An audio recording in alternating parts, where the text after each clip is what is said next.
We're live. Hello, folks. Mickey here, and because can somebody let me know? Can you see and hear us? Okay? And the Willow's down there. And the Willow. He's killing Kermit at the moment. Kermit is not his friend. Yeah, he's been killing Kermit for the last couple of days. He found a Kermit toy and decided it was getting it. Fair play to you, Willow. Willow don't like frogs. Oh. Right, evening dirty faces. Phil. Anyone else? Yeah, no, I expect there'll be a couple along in a minute. Yeah, I've no doubt there'll be a few along. So we'll have a general rabbit and all the rest of it. Oh. We're about 9 minutes early tonight. Purely simply because we got set up a little bit early, didn't we? Yeah. Kids have had local kids have just had a scrap outside. Fight. Kids. Teach someone from out of the square to start bullying a little rotund child with glasses. Yeah, a kid from outside our square dared to come into our square. Yeah, stranger he was. Evening FU crew. Laughed at one of the local kids because the little lad's a bit chubby, and one of the other lads walked up and filled him in proper. Evening kitten. Hiya FU crew. Hiya kitten killer. How you all doing? I hope you're having a great time. So, not going to get much in the way of politics out of me tonight because, hey, it's all a lot of bollocks. I know it's a bit abrupt. I know it might offend some people. It might get up some people's noses, but I'm sorry, it doesn't affect me when I'm in the woods. The red squirrels have all been removed. The brown shirt squirrels have all been removed. It's all peace and harmony in the woods. Yeah. It's just the bloody rabbits we've got to watch out for. Yeah. So what can we say? Hey, what can we say? What a crazy world it is, kicking off everywhere. So as good preppers, hopefully you're all keeping your heads down. I'll show this again later, but I found some photos. As you may or may not be aware, we used to have a trike. No, she had a trike. And this was Kaz's trike. She chose it. This is my little baby. And she was a boom. A boom. Boom chopper, yeah. But instead of having the 1300 engine in it that it should have had, it had a 2.3 V6 Ford Capri engine in it. Yeah. And when you pulled away, she went, whoop. It used to do a lot of wheelies. Eating pockets. Hey, your pockets. So yeah, that was. That was Kraz's trike. Unfortunately, I got to the point I just could not get on. Yeah. That. Kitten, I couldn't get on with those bloody lights, but I will say, being a trike, one of the issues you used to find with the trike was if you just had the single headlight, people would do things like they'd overtake another car coming towards you because all they see is that single headlight. So we never got round to taking the lights off. Yeah. All that strip or halogen. Yeah. Okay. Halogen. Yeah. HID. Yeah. That's it. So basically, you had the normal headlight, which was good enough to see by. But if something silly happened in front of me, I could literally go dink like that, and under my seat was a secondary tank for it. We had subwoofers. We had there was on the front and on the rear behind where I sat. There was marine speakers like off a lifeboat. Yeah. So we didn't have the music going because it's no point you're on a bike. You want to hear the sound of the tubes, not music. Yeah, straight to exhaust, highly tuned, had a high lift cam and that on it. It used to go like the clappers. Ceramic pipes. She was a beast. She was. Beast used to make her scream. She now lives in Devon. Yeah. So you might see that trike round Devon. It's quite a rare beast. It's not common. Hi, Roman Ray. Loved your visit to Petworth Park, mate. I haven't been round there in a few years. In actual fact, the last time I went round there, my gran and her sister, because her sister lived in Petworth. The last time I went round Petworth Park, it was part of a training program. Some of us were sneaking around, trying to get into the house and that, but it was quite interesting, quite good fun. A lot of deer there. And while we used to pick the shells up when I was a kid. Freshwater mussels. They used to be about yay big in the waters there. Nice. Good evening, Andy, outside. Hiya, Andy. How you doing, mate? Well, Yeah, shall I say I'm good? Yeah, I'm good, and I'm good. I'm limping at the moment. My right knee years and years ago got quite. Well, both my knees got quite damaged. Their backpatch clubs do not ride trikes.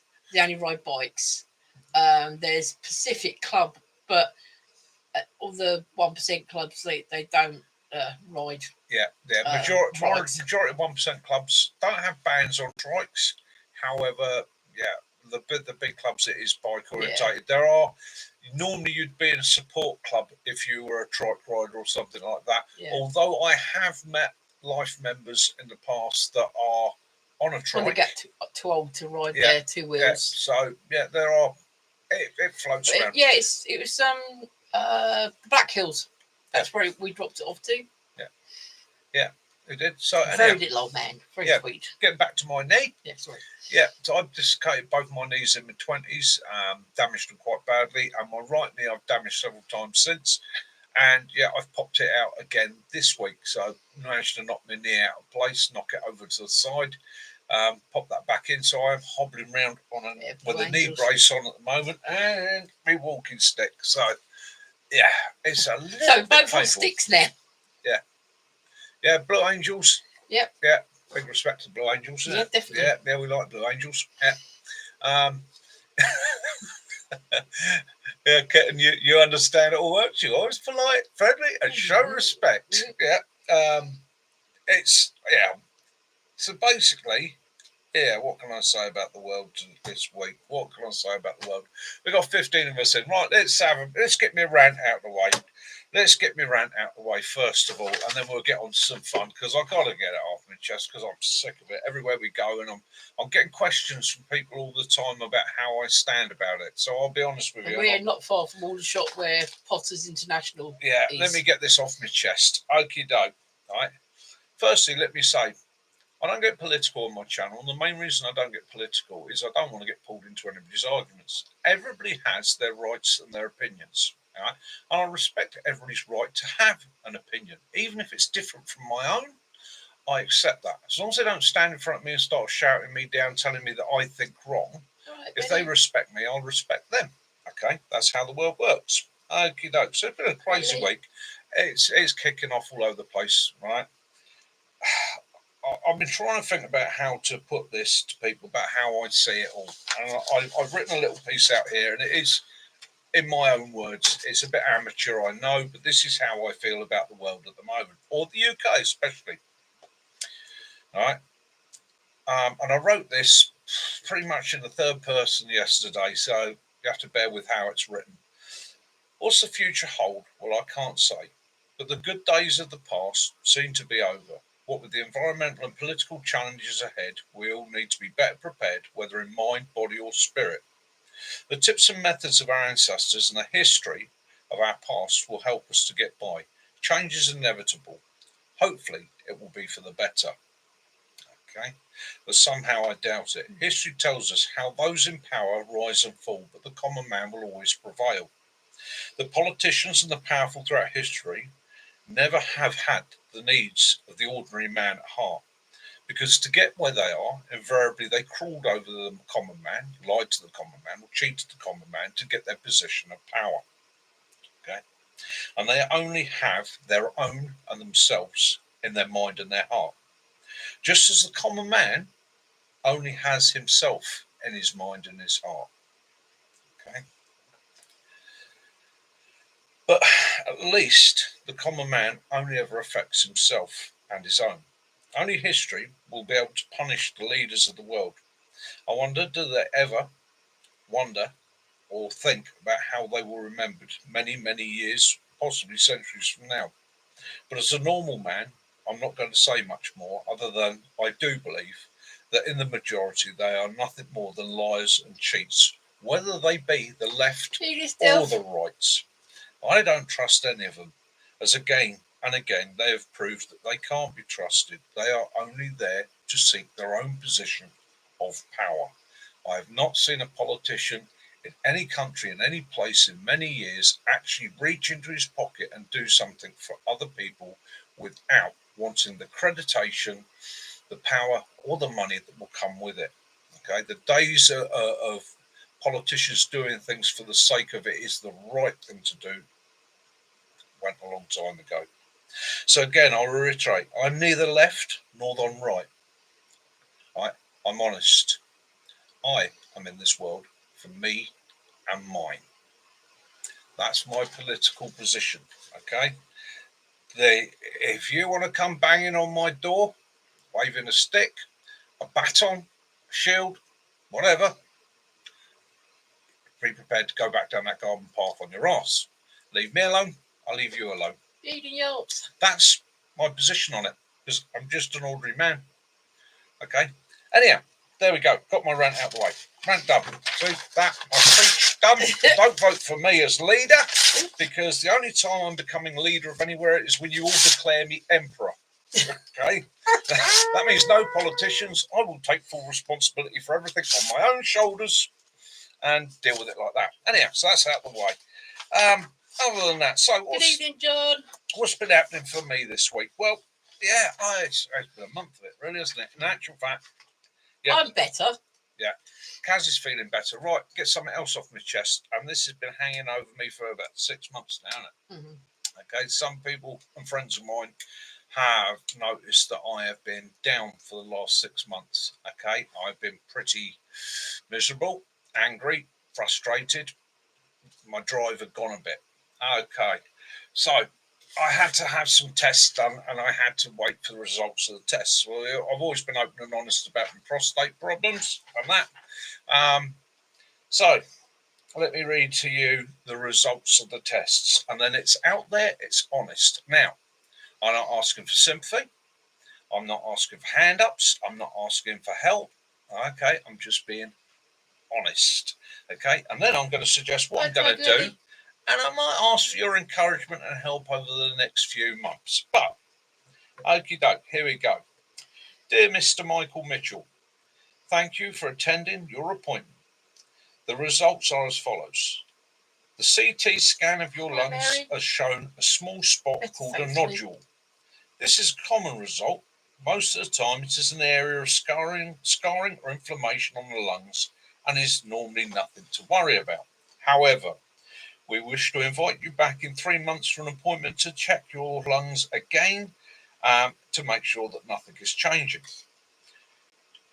Your CT scan shows that you have calcification, a build-up of calcium in the blood vessels, arteries supplying your heart. Calcification is common for people who smoke or have smoked. It may be an early sign of fatty build-up in the blood vessels. Okay, and then they give me an information sheet with it. Not serious, not major, bit concerning. So I'm 60 years old next year.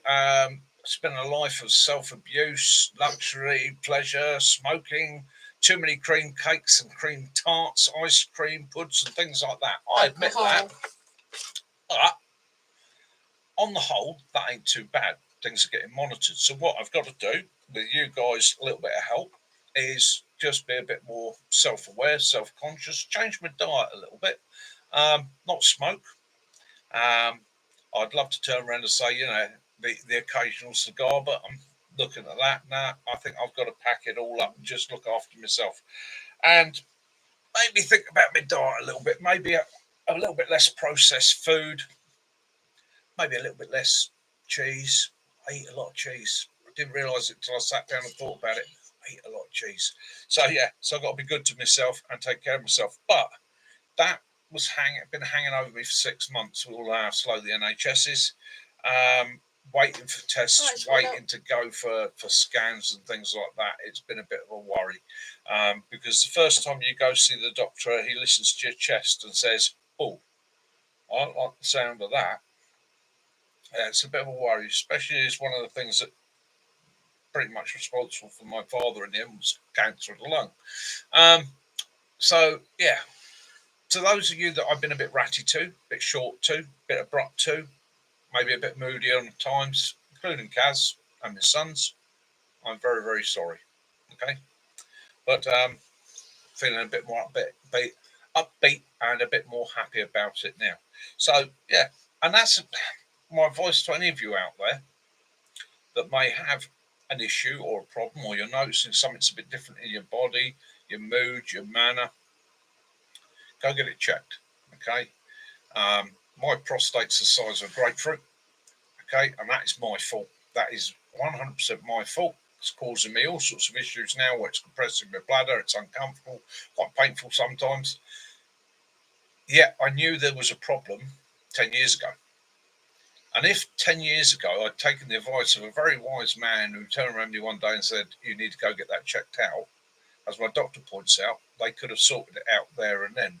But being a bloke, left it until it became a bit more of a serious problem. So my advice to you all, fondle yourself regularly, keep an eye on yourself, whether you're male or female, fondle yourself regularly. Yeah, you've got to check the boobs every day. Check those lumps and bumps. If you've got a partner, train your partner to fondle you regularly and check for lumps and bumps. And yeah, take good care of yourself. Okay. So, I believe that it's. I see what Lee Dees has put. When we get older, we start doing things. The trouble is, when we were younger, we don't have time. No. Well, that was one of my issues. Time is like 90 mile from about 20 to 40. Yeah. Everything's 90 mile an hour. It's high. It's you got to do things. You got to take care of your families. You got things going on, and you haven't got time for yourself. It's now that you're slowing it down a bit. You start thinking. Yeah, it comes back to haunt you.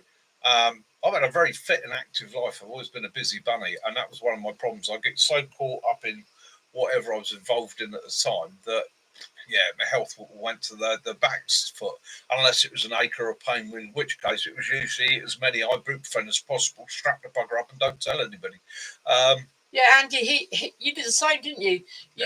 He gave up smoking, and he hadn't smoked for a many years. Yeah. And then COVID come along, and you lost your father and several friends, and it went again. Yeah, stress of things started me again, and it's a weird thing to say because for 10 years I was I wasn't getting anybody's face or anything. But I was chuffed and I was proud of the fact that I hadn't smoked in 10 years and that I didn't smoke anymore. And, I used to bump into people I hadn't seen for years and they'd be like, do you want one of these? Nah, don't do that. I haven't done that in years. Quite proud of it. And it only takes a little thing just to trigger them up there. Yeah, get that. Yes, no fondling in your angry beaver yachts. Yeah. Got dirty faces. He had a 3-hour operation which cost it how much? Oh, jeez, 3 hours. Ooh. Yeah. Thing is, life it sneaks up on us, doesn't it? It does sneak up on us, and I think those dirty faces will tell you. You've got to be aware. Nobody wants to think about these things, and it's again, don't get paranoid and panicking about it. But again, you've got to keep an eye on it, and if you think you've got a problem, please go get it checked out. Because if you don't get it checked out, by the time it's causing you a major problem like my prostate, you've blown your chances of actually getting it sorted out. I've done that. I've seriously been. I sort of changed my diet. 3 months now, and I have improved what I'm eating. I'm not eating so much of the rubbish that I used to eat. Yeah. And it's until you start looking back at what you ate, you think, blimey, I used to eat a whole portion of rice for the Chinese and the chicken fried balls and chips. Yeah. And now I'm lucky I'm going to eat half the rice. Oh, what am I on tonight? Let's see. I'm on passion fruit martini cider from Lily's. I'm on Rubicon. Yeah. And again, mango. It's only 3.4%, so I quite like that. Alcohol. I don't do a lot of alcohol. Like I say, Sunday night is my only night that I treat myself. Well done, Andy. Yeah, well done to you. Yeah. Our granddaughter, she's 3 next month. Yeah, that's another thing for me. My granddaughter, sudden realisation. I've never really thought about how long I could be around for, and I suddenly realised that I want to be around for a very long time. There's a lot I want to do, So yeah, so at the moment the plan is quite simple: is to get my fitness back up gently. Get this Neil and Dave. They're halfway up both my You legs. can't kneel. You got a buggered knee. Get this knee sorted out, and then get into a sensible program of fitness. And I'm not talking about training or anything like that. It's just start looking at building my stamina up again. There's things I want to do. There's places I want to visit. There's adventures I want to have. And if I don't start taking care of myself now, I'm not going to be able to do them. And I don't want to be that old bugger that's sitting in the corner at the pub, turning around telling everybody how it's not fair, he never managed to. Yeah, sugar is a killer. Yeah. Eating outside alley. Yeah. There is a lot to be said. But I mean, Mol. I love Mol. I have my opinion is basically most things are fine in very, very moderated terms, or in moderation. So, yeah, I've got a very sweet tooth. So I get up in the morning, I'll have a coffee, and that coffee's always black, and that coffee's always got a couple of sugars in it. That kickstarts me. After that, I stay on tea with no sugar these days. So for the rest of the day, I drink tea with no sugar. My body's adapting to that because I used to drink 2 sugars all the time. What I'm finding at the moment is my blood sugars aren't balancing quite right. So mid-afternoon, I start to get that mid-afternoon droop and crash. So now what I've started doing is having another coffee, but without any sugar, just to try and pick me up if I can. And again, it's just trying to teach my body. Lots of fresh fruit, vegetables, and nuts. Ali used to come back from the Isle of Mull. He's got food poisoning. I know how you feel because last week, Mitch was away. It's going round, and I treated myself, I thought, to a Pizza Hut. Hi, John. And I got myself food poisoning, and I didn't eat for 3 days. I just couldn't eat anything or water. Observation post, Charlie. Hiya, mate. That's 2 of our American chaps are in the room tonight. Is there anybody else from the States out there? I know D is, but I know D is busy working, so he's probably listening on his headphones. Crew's here, and John. And FU Crew, yeah. John's here. So I know Mr. D's working this weekend, so he's got his headphones in. He's probably listening to a band as we speak. D, wherever you are out there, have fun, mate. Hope it's all going good, and it's a nice, easy one for you this weekend. Having an adventure. Sticks, evening Sticks. How you doing, mate? Hope you're good. Right. And you were saying about the amount of sugar in your ciders. Unfortunately, you already had these, didn't you? So they're going to be the. Realistically, this thing. If I have 1 bottle on a Sunday night. Yeah, I think I can deal with that. It's one of those things. It's one of those things. I'm not going to dump everything. Will do, Phil. I'm just going to try and reduce things down, take it a bit more easy, get my fitness up. Get my fitness up. That's a daft thing to say. I'm 59 years old. You just start dragging Willow out and wear his legs out even more. Just try and keep myself as active as I can. Be realistic about it. At the end of the day, as somebody once said to me, a life with no pleasure is no life at all. You've got to have some pleasures. However, try not to overdo it. Yes, I've stolen Willow's favourite toy at the moment. Mr. If you're old enough to remember sitting there on a Sunday night with the family, right, all excited, waiting for that. Miss Piggy going, hey ya! You're probably as old as me. Yeah. Me, it's donuts. I can't. I say that I haven't had a donut. Well, 10 weeks I had no donuts, and I like that. I used to have 2.5 sugars before I fell pregnant for our kids. Sugar and I can't even stand you. Yeah. If you stir it with a spoon that's had sugar in it, I'll go mad. Yeah, I've got a real sweet tooth. I like honey. I like to put honey and stuff. If I've got to have something really sweet, then that's one of my go-tos. Oh, he's in the house.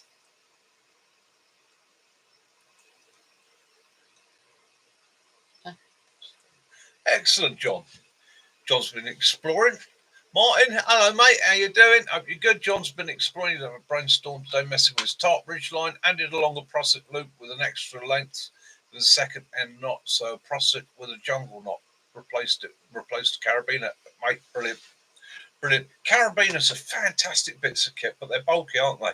Even the light ones are a pain in the arse. Faye, well done. Well done. I'm sitting there. It's the first time somebody's ever managed to put that tune up for me phonetically. Brilliant. Love it. Yeah, we're all intending to be, I changed my diet and I've lost. Yeah. I'm coming up for 2 stone now. Yeah, 2 stone. In 2 months. Yeah. So she's done really well. And well done, my love. I know that was very difficult for you to mention that on the channel. She said it's quiet. She's been keeping it very quiet. There's only a select few that knew. Yeah. So again, I'm now going to bounce off Caroline. Not with the public here, please. No, I'm basically going to be using her diet to help me regulate myself, bring myself down, and that. So, and 2 stone, absolutely brilliant. Absolutely I've got to lose the weight, obviously, because they're not going to replace my knees, and until I do. Yeah.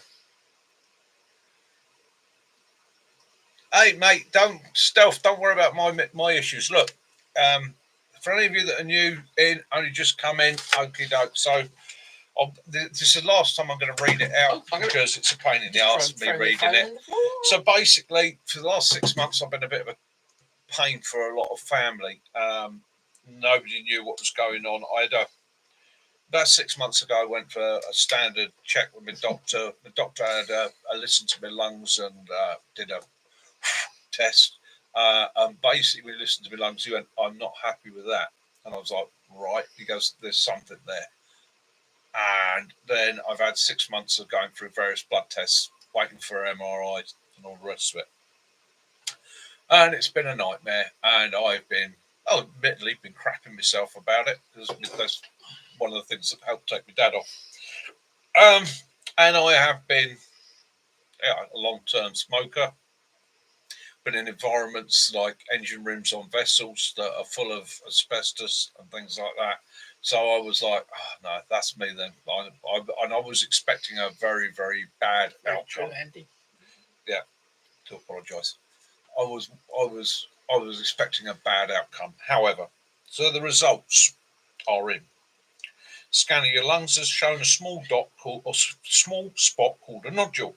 This is a common result. Most of the time, this is an area of scarring or inflammation on the lungs, and this is normally nothing to worry about. We are inviting you back in 3 months from appointment to keep a check on the nodule. Okay. Your scan also shows that you have some calcification, build up of calcium in the blood vessels, arteries supplying your heart.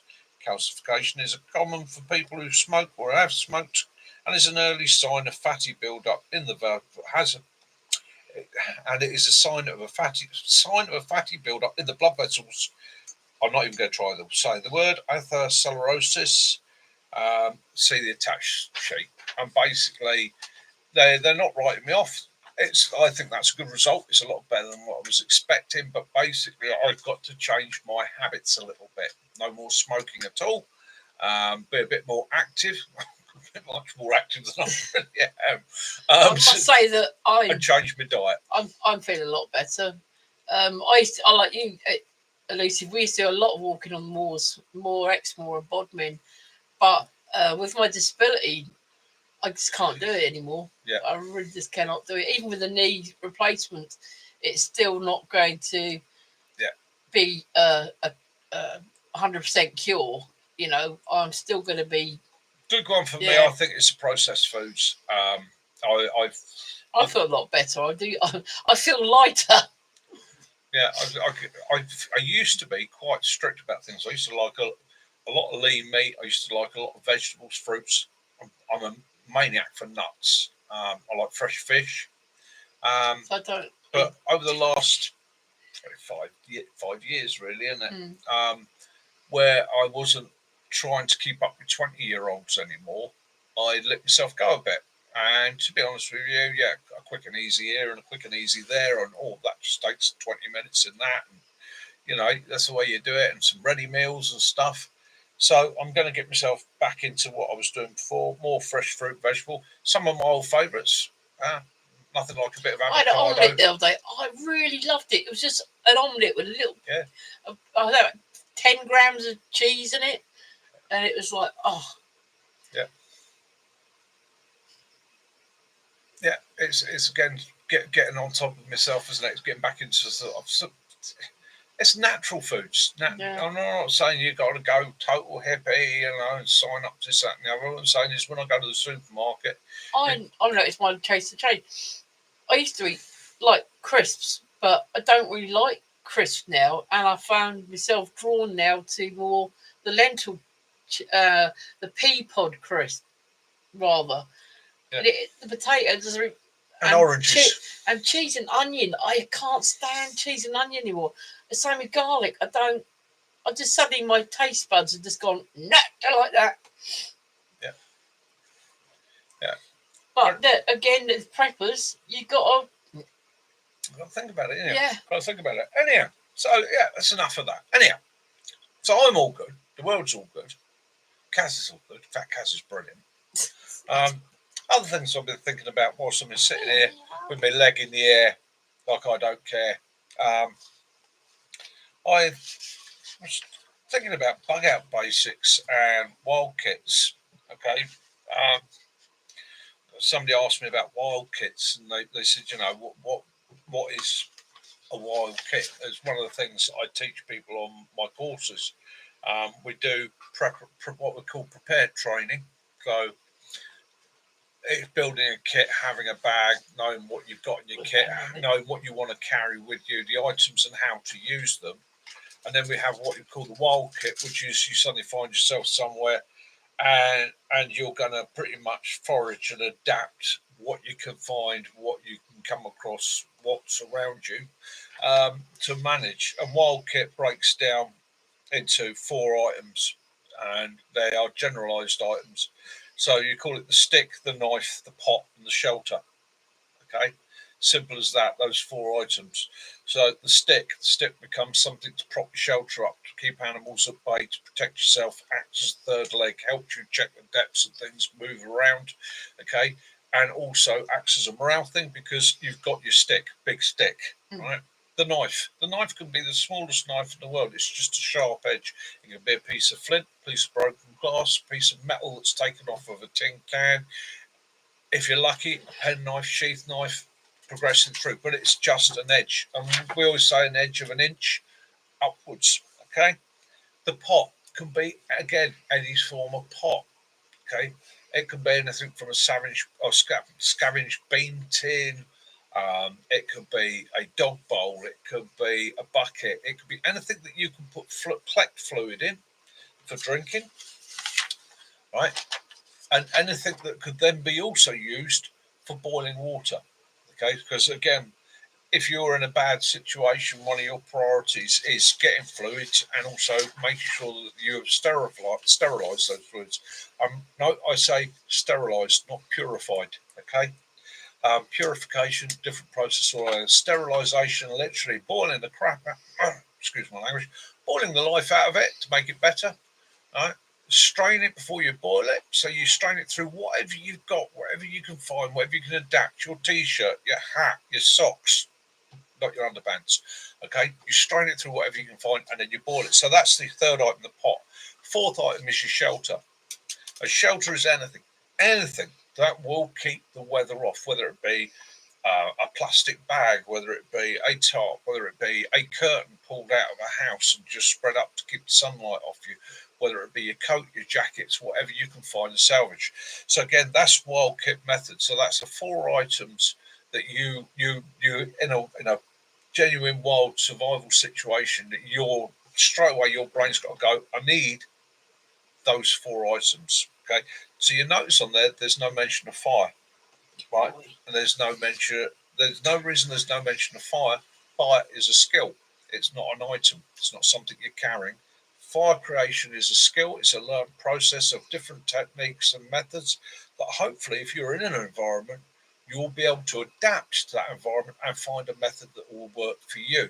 Okay. And bear in mind that we cover so many places in the world. Each one of those is going to be different depending on where you are. Okay. There's one just there, Angry Beaver. Pockets. Yeah, the Angry Beaver. We have to watch because Willow really wants to do some. Hello, Willow. He wants the Angry Beaver. Yes. Yeah. He's not happy. I'll put him up there. Yeah, so when you're looking for your stick, okay, sticks, so you're looking at staff really rather than walking stick. So you an ideal staff, I always say, is round enough that you can get your fingers round in that sort of grip. So you're looking, for me, somewhere about 1.25 inches down to about 1 inch. Much below 1 inch, you're losing the ability of the strength and the resistance in it. Because again, bear in mind, you may have to use it as a defensive tool, whether it's to keep animals or people back from you. And you also want something that's going to take your weight. So again, depending on the woods around you, you could go thinner if you've got stuff like holly, which is immensely strong, has a little bit of flex to it. But if, again, you've got to think about it. Broom handles are good, made out of good solid wood. And you're looking for a stick that is ideally shoulder height or slightly above. Okay. But he says, what are you trying to hold there, Mick? He's laughing. What? Just now. Right, Willow. Yeah, he's noticed the the beaver. Beaver is right in front of me, so I'm putting him down now. The dog really wants to do something. This is Norman, the Angry Beaver. Yeah. Okay. Kaz has got us a camp mascot. Okay, Norman. Right, throw him over there. No. Yeah. And again, so that's your stick. Your knife, as I put here in my notes in my training manual, knives. No one knife masters all situations. Okay. In a perfect world, you will carry 3 blades. You carry a big blade, a middle blade, and a small blade. Okay. Or you carry a middle blade, small blade, and an axe. Okay. Because the biggest blade really has only one function, which is chopping. Okay. Your middle blade is your bushcraft type knife, carving, whittling, general use. Your small knife is usually kept for personal items. That's food, treating wounds, injuries, the delicate stuff that you've really got to do. Okay. But again, it's personal choice. Most of us are going to find one knife that sits for most of the purposes we follow. The pot, again, we've already covered that. Pot, anything that will collect water that you can put out, scoop, put in the rain, create a funnel, holds water, even if it means you've got to carry it delicately like that. And ideally can be used to boil water within. Shelter. I'm a lover of capes. And that sounds a little bit funny, doesn't it? Batman Mick. Batman. I am Mick Man. No, capes. Historically, capes are a wonderful piece of kit. Because again, it will keep you dry, it creates shelter, it keeps wind off, it can be spread on the ground. It's 101 uses. And if you look historically through pretty much anywhere in the world, you'll see capes. You see them used. You can wrap 1 or 2 people up in a cape. You can use it as a shroud if you had to. You can open it out as a shelter. It will layer onto you if you can roll up into it sometimes, or you can open it out and just use it to keep the sun off you and the heat off you. So again, a cape, good multi-purpose tool. I've never understood why they really went out of fashion, because I'm sure there's lots of people that would love to run around the woods these days shouting, I am Batman, with their cape on. Yeah. I blame Superman himself. Any idiot that wears his pants on the outside of his trousers is not to be respected. Ruin capes for everybody. I don't think that, he does sort of look like Norman Willow, but I don't think Willow would like the flat tail because he likes his little tail up in his bucks. He likes to, funny. And what I want you to all go away and think about, because we're going to fire up on this one in the next few weeks, okay? Your bug out bag basics. Whether you do bug out bags, whether you don't, Yeah, have a think about it. How would you lay out your bug out bag? What is your priorities in your bug out bag? How would you prioritise your basic items? Is it shelter, concealment, water, first aid, food, knife, lights, electricity, power banks? What goes into your personal? Because again, over the years, I've come to realise that no one bug out bag will suit everybody.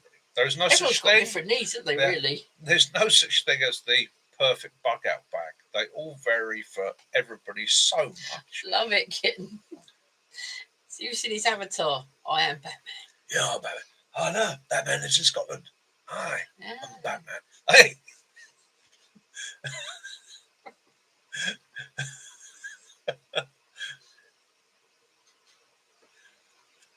Well, that's it. Kiwi, it doesn't matter about the size of the bag. I mean, I know people that have taken or carried massive kits, literally the sort of thing My I'd one survive for my a year on. mobility scooter is sort of that. It's the same size as that one. Yeah. I've got the black version, but all I've got in there is what I would need Immediately myself. Yeah. Yeah. So you got what I'd be interested to find out how people think. Batman Mix Outdoor Adventures. Yeah. Oh, Batman one. It's cool.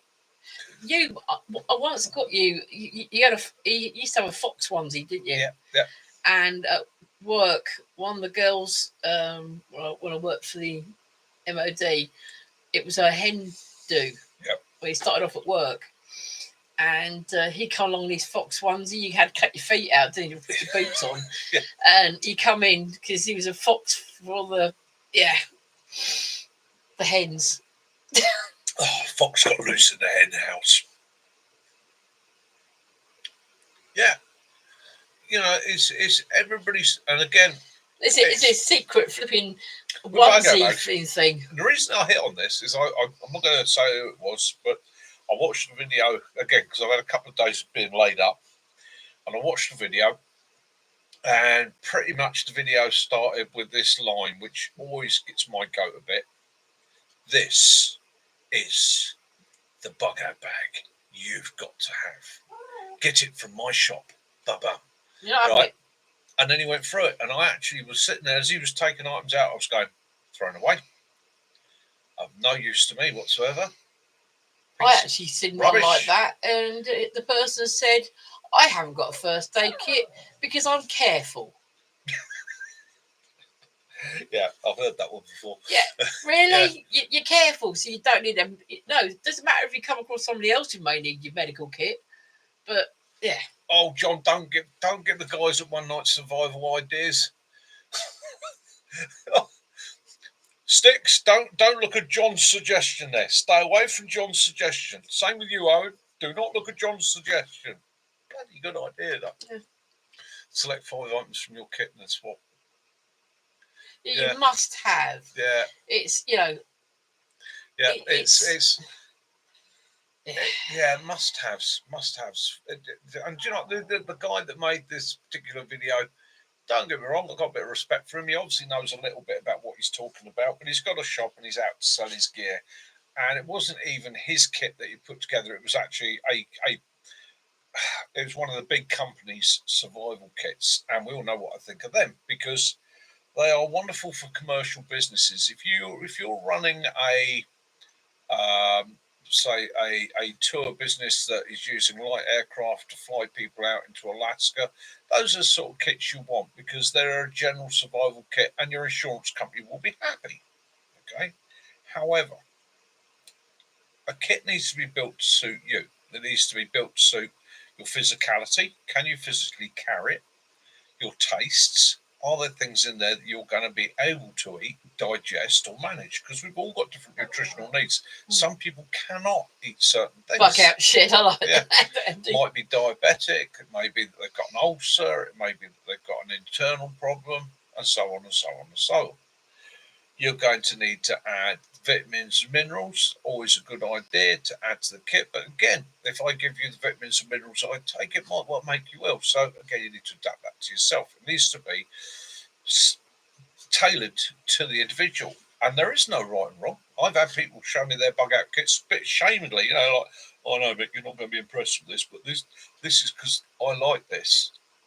That's good. It works for you. If it's a survival situation, if your onesie suits you for your needs, take your onesie. You know, it's a purely personal choice. The only time that I get a bit fuzzy about it is again when somebody starts looking at somebody else's kit and going, "Oh, that's rubbish. That's no good. I wouldn't take that. I wouldn't take that." Well, no, you wouldn't. But that's not your kit. So, and invariably, the same person that will say things like that is the one that looks at me shamefacedly and goes, "I haven't actually got one. I don't need one. I'm just going to take everybody else's." And at which point I'll look at the group and go, "Well, he's the first one to kill before we get out of here, then, isn't he? There's enough meat on him to keep us going for a week." Benny's right. There's some people 30-minute video, 20 minutes of that, and then trying to sell you something. Yeah. Oh yeah. Yeah. You know, and I don't mind that if they're honest about it. Yeah. If the video starts with, "Welcome to such and such shop. Here's some kit we've got in today. Are you interested? Would you be interested?" I'll watch it because I'm like, yeah, might be interested in that kit. The thing is, but have the honesty behind it. You might have something in your kit and you might have taken it out, say 3 months down the line. You suddenly think to yourself, you know, I've never ever used that. But it'd be sod's law that if you take it out of your kit because you don't use it, you're going to need it. Yeah, Faye's just putting out arsehole repair kit. Yeah, now you know what that's made of, don't you, Faye? That's a tampon and a tube of super glue. Right? It could also be used as a torture device. You know, once inserted, all you've got to do is tie the person to a tree and stand there for 3 days. It will tell you what you want to know.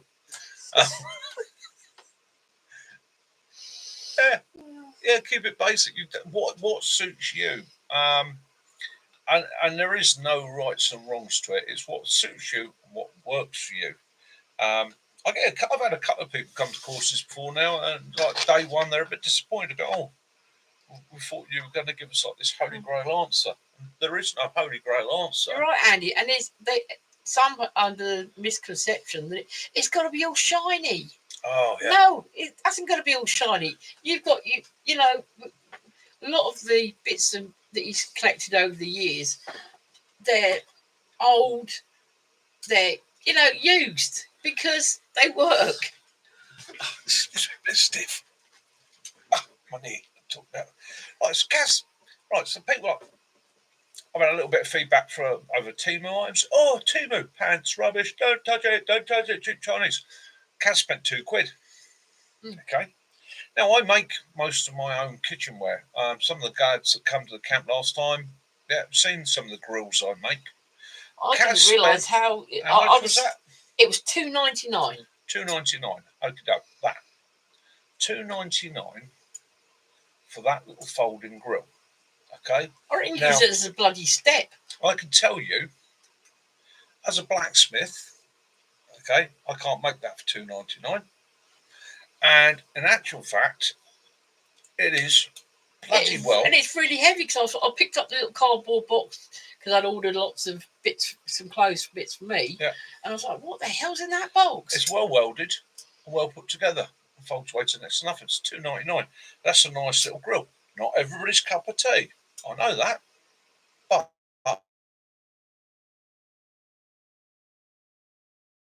for £2.99, well, to use that, aren't you? I'm looking forward to giving that a bash. The Lixard, bit of feedback from that. Yeah. Some people like it. Some people. Temu, £2.99, Benny. It's nothing. £2.99. It's not. I can't make it for £2.99. No.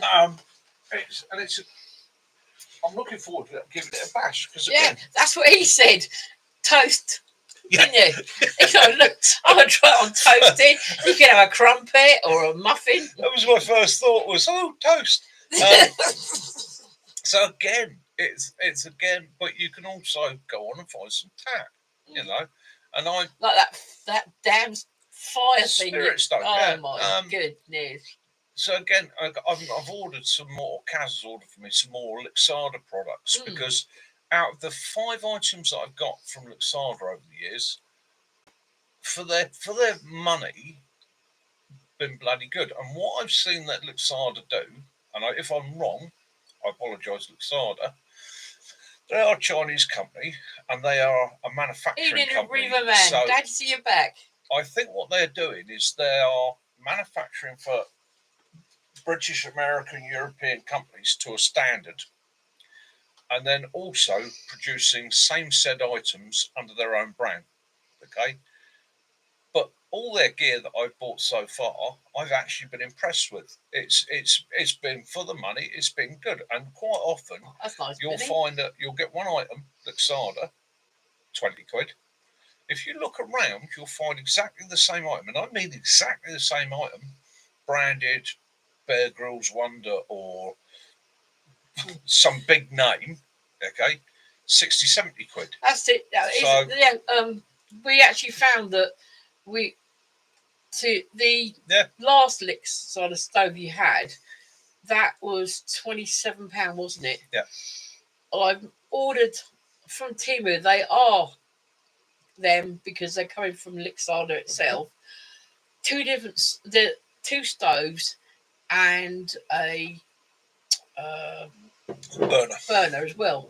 The thing is, one of the stoves is actually bigger than the one. I think it's the one Michael's got. So I said, Kaz, I've got loads of shopping baskets. I actually, when I was still blacksmithing, I acquired from our local Spa, speaking to the manager there, Penny Burner, a load of shopping baskets that were knackered, ones that had been damaged, the welds are broken, things like that. They had them all stacked up in a corner. And I'd just mentioned it in passing to him one day. Oh, ever get one or two of these shopping baskets knackered, give us a holler, I'll buy them off you. And he collared me, he was like, I've got like 10 or 15 over there, you can have them. Get them out of the way for us. He said, because otherwise I've just got to throw them in the bin. Dustmen don't like the metal in the bin. So I took them away. And I used to cut out the bases of and use those for making grills, cookers. Oh, well, that's you've done well, Andy. And traps. I used to make little traps, rat traps, mice traps, and that out of them.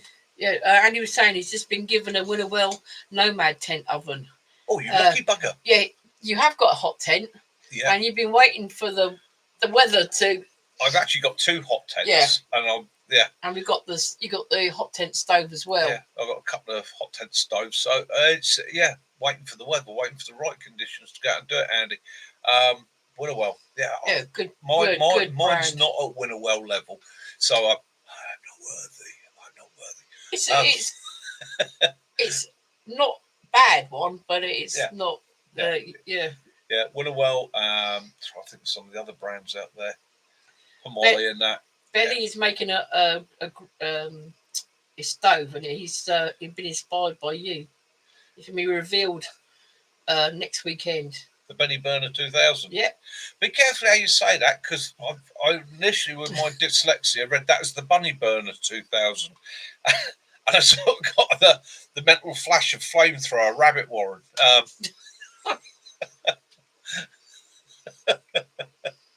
The BB2K. Oh, we can't wait to see that, mate. Can't wait to see that.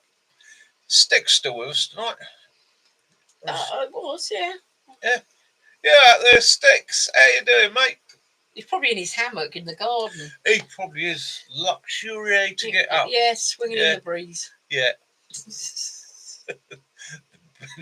So we got. You normally Wednesday's normally your day for going out and doing your stuff, but we got a family wedding on Wednesday. Yeah. Cass's niece is getting married, so we're going to a wedding on Wednesday. Best behaviour Wednesday, Mick. Yeah, best brushed up, tidied up. Get regimental. It's been held in a really old barn. Yeah. It's fun. Hi, Sky. Hi, Sky. How you doing, Twigs? Hope you're good. Hi, Brooke and Nikki. Yeah. FU crew. Exactly, mate. Diesel heater. Oh, yeah, I've got a diesel heater. Do like diesel heaters. I've got one in my workshop. That's a damn good deal there, Lee. Exactly. You haven't. If you got, it's all right having all this equipment, but if you haven't got an idea of how to use it, and that. Got Kong and Ted. I'm gonna tip the say £2 Kong. Are wrong with that? I'm just going to Right. use that a lot, right? And all over the country tried to get a protection kit together. Yeah. Yeah. You're right. You'll need your man bags that keeping your stuff as close to your body as you. Yeah.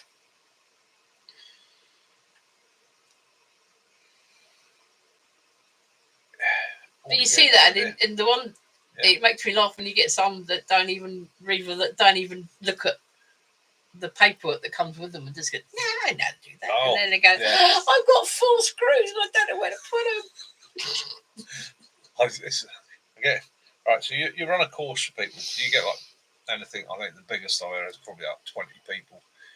You turn to bring their kit and that, and they turn up, and there's always 2 or 3 of them that turn up with their Gucci tent.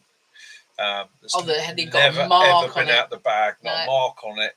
They've never unwrapped it. It's still cling film in there and all the rest of it, still wrapped up. And they open it up, stare at it for a minute, stare at you, stare at it, stare at you, stare at it, and they're just, no, I'm putting it up for you. Part of the experiment is learning to do it yourself. And yeah, Mac, they're just like close to bringing the military in. Yep. Yeah, that's going to be a mistake. That is going to be a mistake. Yeah. Yeah, I like that. Or just if you happen to walk past someone who's putting something together, just add a couple of bits, extra. How many times have you put something together from IKEA though and found an odd screw? Or Yeah, but I think sometimes they put it in there just to make sure you don't lose something. Oh no, I just think they're like Reaver Man. I think they just think it's funny. Fanny pack, yeah. Yeah. I'll be honest with you, John. I think most of the professionals will probably just stand there and go, "Like this, boys. It's not what we're paid for." Got the wrong gum. Yeah. Anyhow, enough of that one. Fanny packs, Mick. Yeah. Anything you can carry your fanny in, worthwhile. Bum bags. Yes, man bag. Man bag. Bag for men. Anyhow, so what we got? We're nearly an hour. Do you want a hangman? Yay.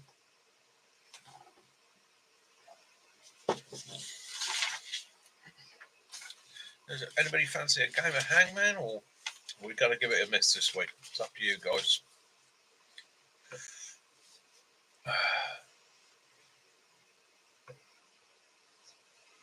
Oh, you're ground dwelling. Oh, cool. Everyone else is feeling the breeze. Mind you, it's. Faye's already hit it with an 8. All right. She's up and running.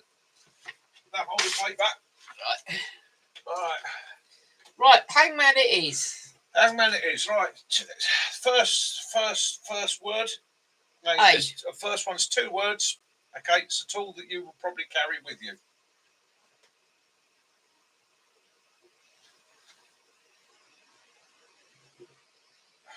Oh dear, Andy. Excuse me. Anyone else?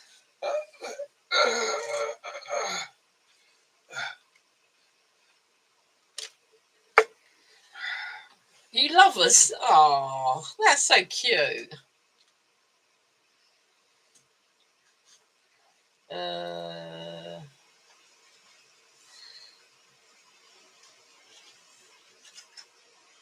Anyone want to give a letter?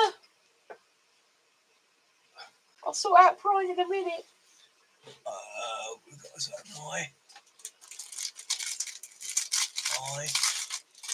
I. Yeah, so you've got I. No. S for Benny. No. P. No. No. L. L. Yep. It's not. It didn't give a clue this time, did he? It's just something you might. Yeah, it's a tool. It's a tool that you Right. might carry with you. E.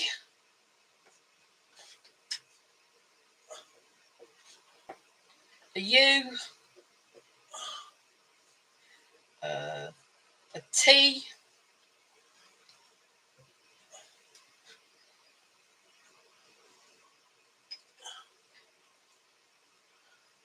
Rooksfoot got it first. Leatherman.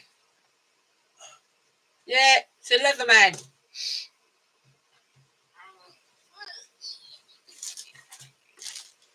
Hello, Rook. Right. We'll take some of these bits for us when we go to the. We'll give giveaways. Yeah.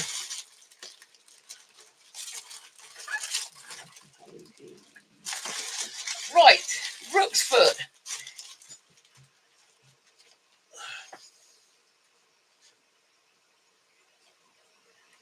Oh, not again.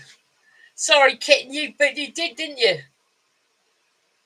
Oh, right, Kitten Killer and Rooksfoot. Right, you can have a wire saw, a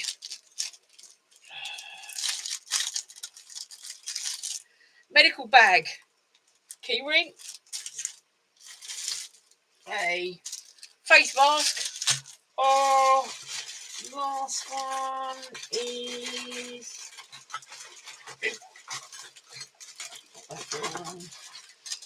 a safety blanket.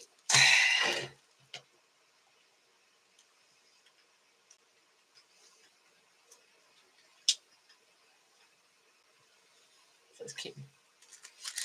So, Kitten, what would you like? You can have a saw, the medical bag patch, the face mask, or a space blanket. Oh, Matt's chair died. That's done well, though, Mac, isn't it? Yeah. So, Pete, pockets, all he thought about before that was potato pie. And that's all we could think of. Like days like right, that. Rooksfoot then. Kitten Killer has nominated you, Rooksfoot. So you have your choice, Rooksfoot. You can have your saw, you can have your medical thing, your wood face mask, or you can have an emergency blanket.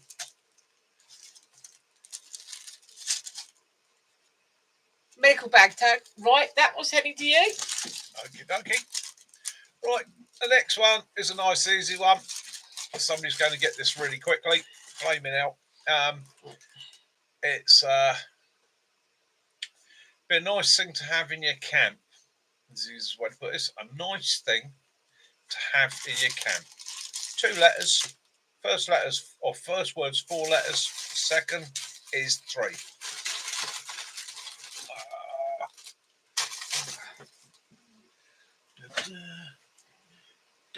No eyes in it, I'm afraid, Fate.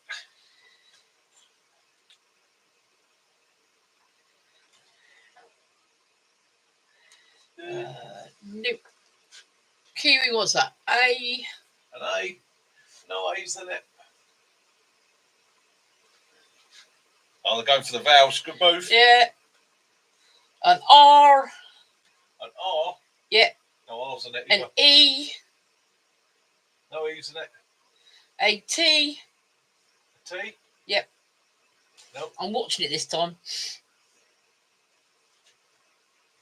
A U. Oh, okay. Posh bog. A P.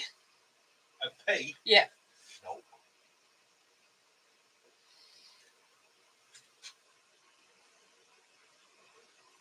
A B. Okay. B. Yeah. G. G. Yep. An O. An O. Yep.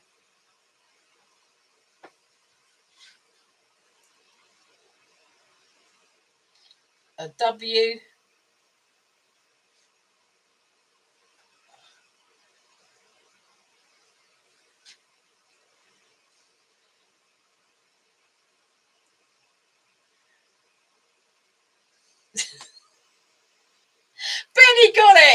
Benny got it. Yeah. Bush box. Benny, it's you. Everyone kept putting push pot. Well done, Benny.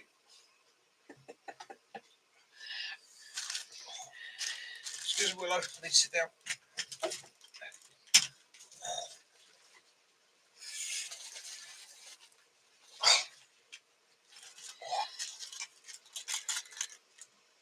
Yeah. What's a bush box? That's the one of the little twig stoves. It's a folding firebox that you can cook on, burn twigs in. So Benny, do you want? You can have.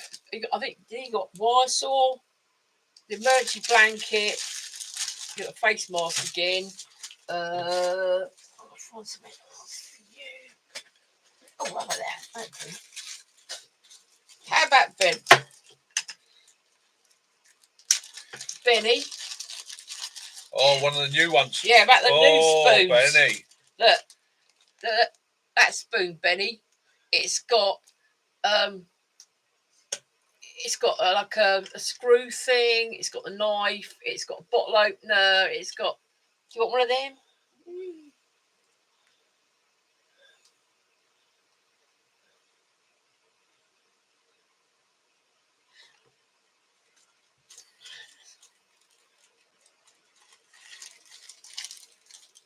I'll look up. I'll look up. I thought you wanted the spoon. Find out how much that was, Matt, because those little folding saws. It wasn't expensive. Wasn't an expensive one. I've just found something in my walking stick that I like the look of. Ooh.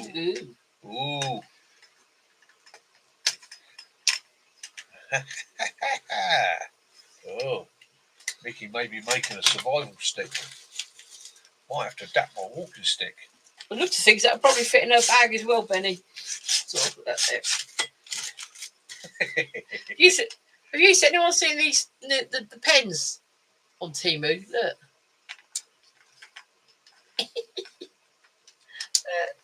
How about that? You've got the.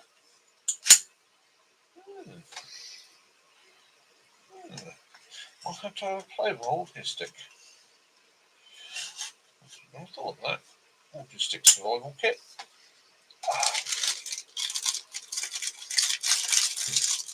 Yeah, I've got. I actually carry sporks. I've got one in the glove box, haven't I?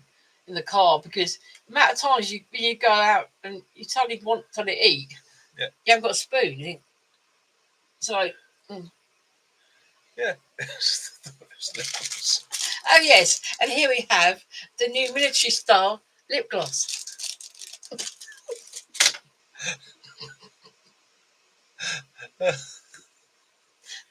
You can market that. Yeah.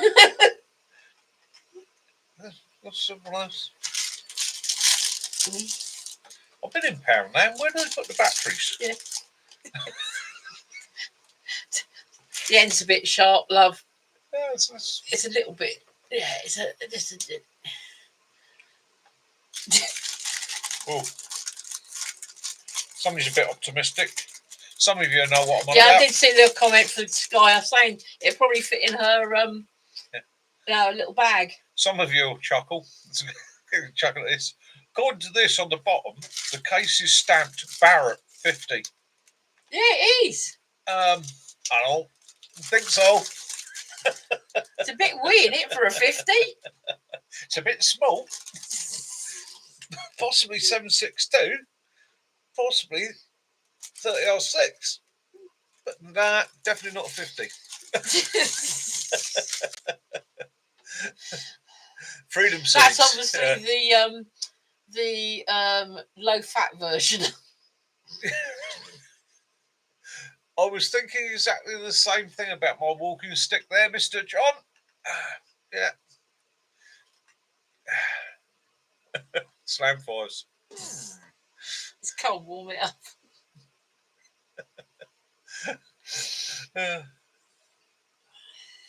Yeah, but the way of things now, with like their Mars bars and everything else shrinking, if yeah. Yeah, due to governmental cutbacks, Government cutbacks. Your 50 mil now will be this 50 size. cal is now reduced to. You have to use it. Yeah. But if you add water, it'll expand. It's a dehydrated 50 In cal. jungle environments, when it's moist, they're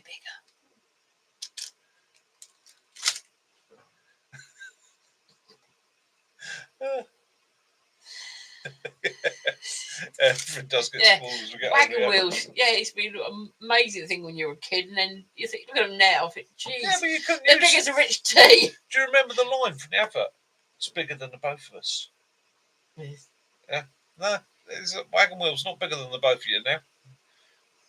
Yeah, that's definitely a 762 pretending to be a 50 cal. Survival walking stick. Yeah, good idea. I've been hobbling around on this for 3 or 4 days. And this is, it's not an NHS one, or it might have been at one time, but this was one that I was given a while back to hang on to. And yeah, it's hollow. It's light. I mean, I suppose you could use it for most things, but if you don't use it, needs an emergency whistle. Yeah, didn't realise that it was hollow in the handle. I thought it was just a bit of moulded plastic dumped on the end. So yeah, I might have a play with that. See what I can come up with. And of course, it has to sit within UK law, so I can't put anything in there that would be classed as a weapon.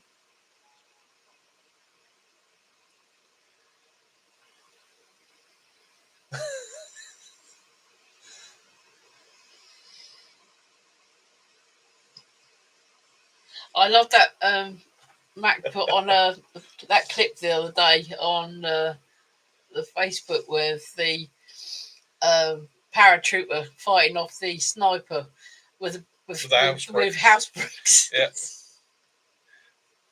Loved it. Absolutely loved it.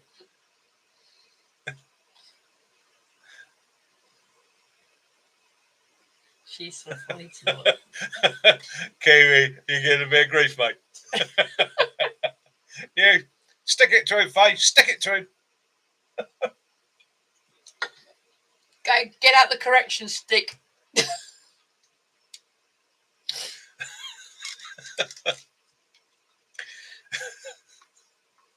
Gotta have fun. Gotta have fun. I had to hack I sort of like, because I'm wearing a knee brace, I don't have many trousers that actually fit over the knee brace. And if you've ever worn a knee brace, if you try and put it on, you kill with trousers again. Yeah, if you ever try and put it on over a set of trousers, all it does is float up and down with the trousers. Because it's one of those awkward things. If you got it on too tight, your foot goes purple. Not a good move.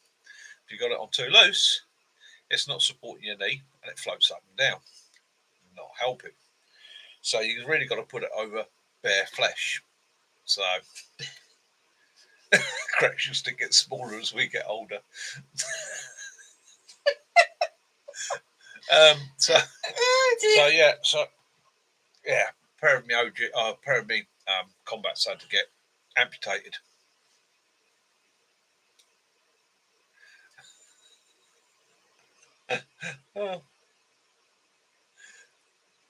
Do you want me to? Yeah. Yeah. Kaz is now on the Violet's Blossom tonic water. So it does taste of the violets. It's quite. Is that Paramaviolet? Is it? Sort of, but it's a tonic water, so it's not as. Not sweet. It will, yeah.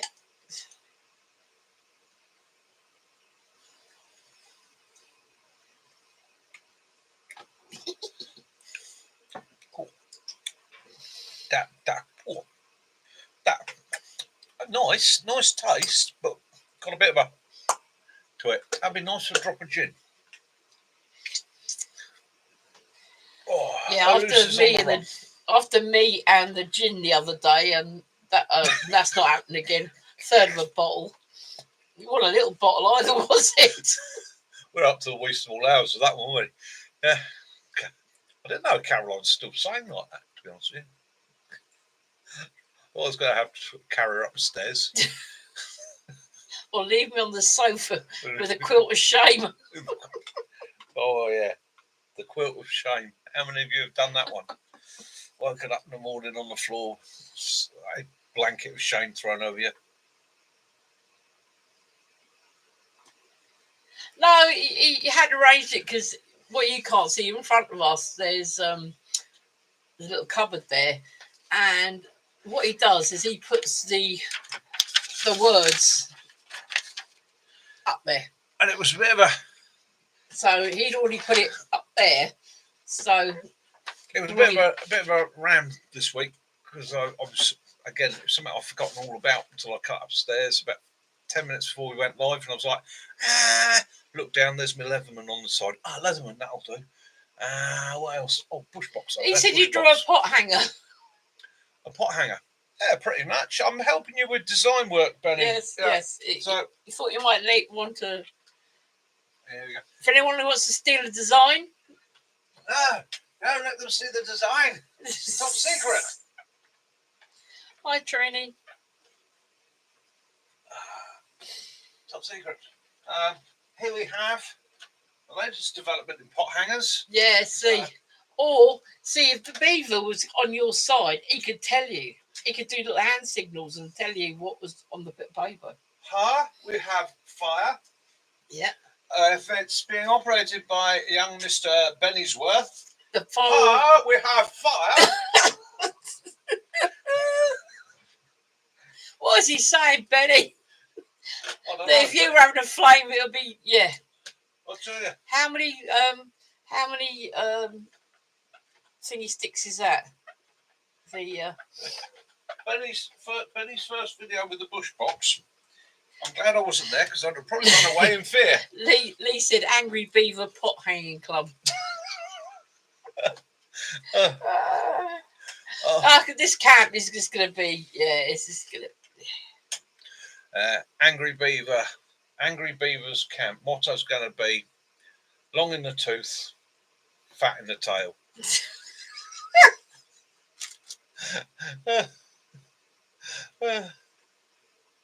It's still there swirling now.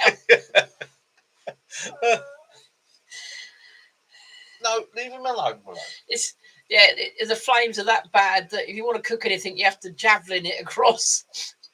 Oh. Yeah, I didn't get a chance to speak. Kitten Killer has come up for a design for a tripod plate. Yeah. So what he's doing, he's made 5 and he's sending a few to you tomorrow to give a try out and for the camp. I'll review it for you. Yeah, and for the camp. For the camp, wonderful, mate. Oh, thank you very much, Kitten. Thank you very much. Mate, and again, that's what it's all about, isn't it? Sharing different ideas, designs and that, methodologies, systems, techniques, ideas we come up with. I mean, and sometimes...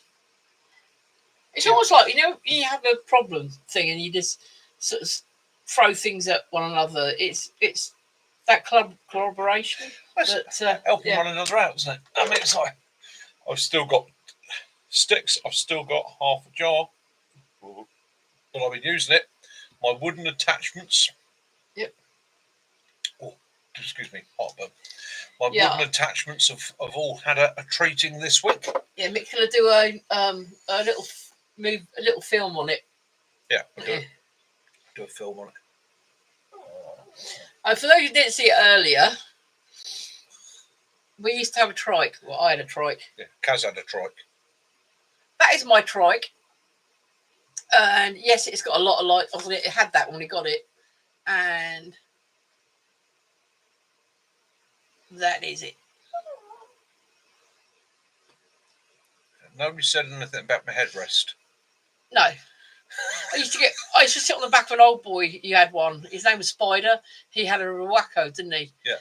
And he used to say that my boobs kept hitting me in the back of the helmet all the time when we were riding. But yeah, that was she actually those tyres at the back there were off Lamborghini. Yeah. Stupid amount of money for those 1,600 quid each. Yeah. Tyres, £1,600 for a tyre.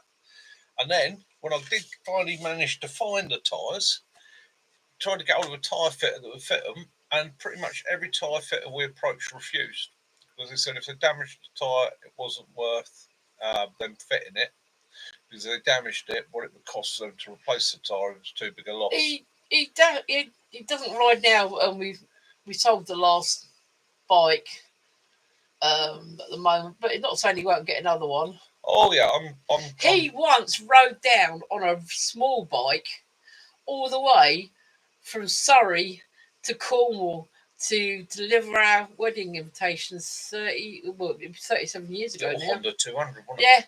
Yeah, that was a long old run. Yeah, it was a lot of time. It was bloody ridiculous. Because all your braking on the, because I don't know if any of you know, but on a trike you've got no front brake. To take so all the braking's off those rear wheels. So yeah, good tyres. Overcompensating, so they weren't looking at me boobs. I had the mirrors set up. Don't you worry. Why do you think I used to brake so hard? I do and I don't, because it caused me so much pain to get on it. Yeah. And when I sat in it for any length of time, if we went down to, say, Brighton on it, I couldn't move when I got to the other end. And then, of course, it's the ride back again. Yeah. And it would take me about 3 or 4 days to get over it.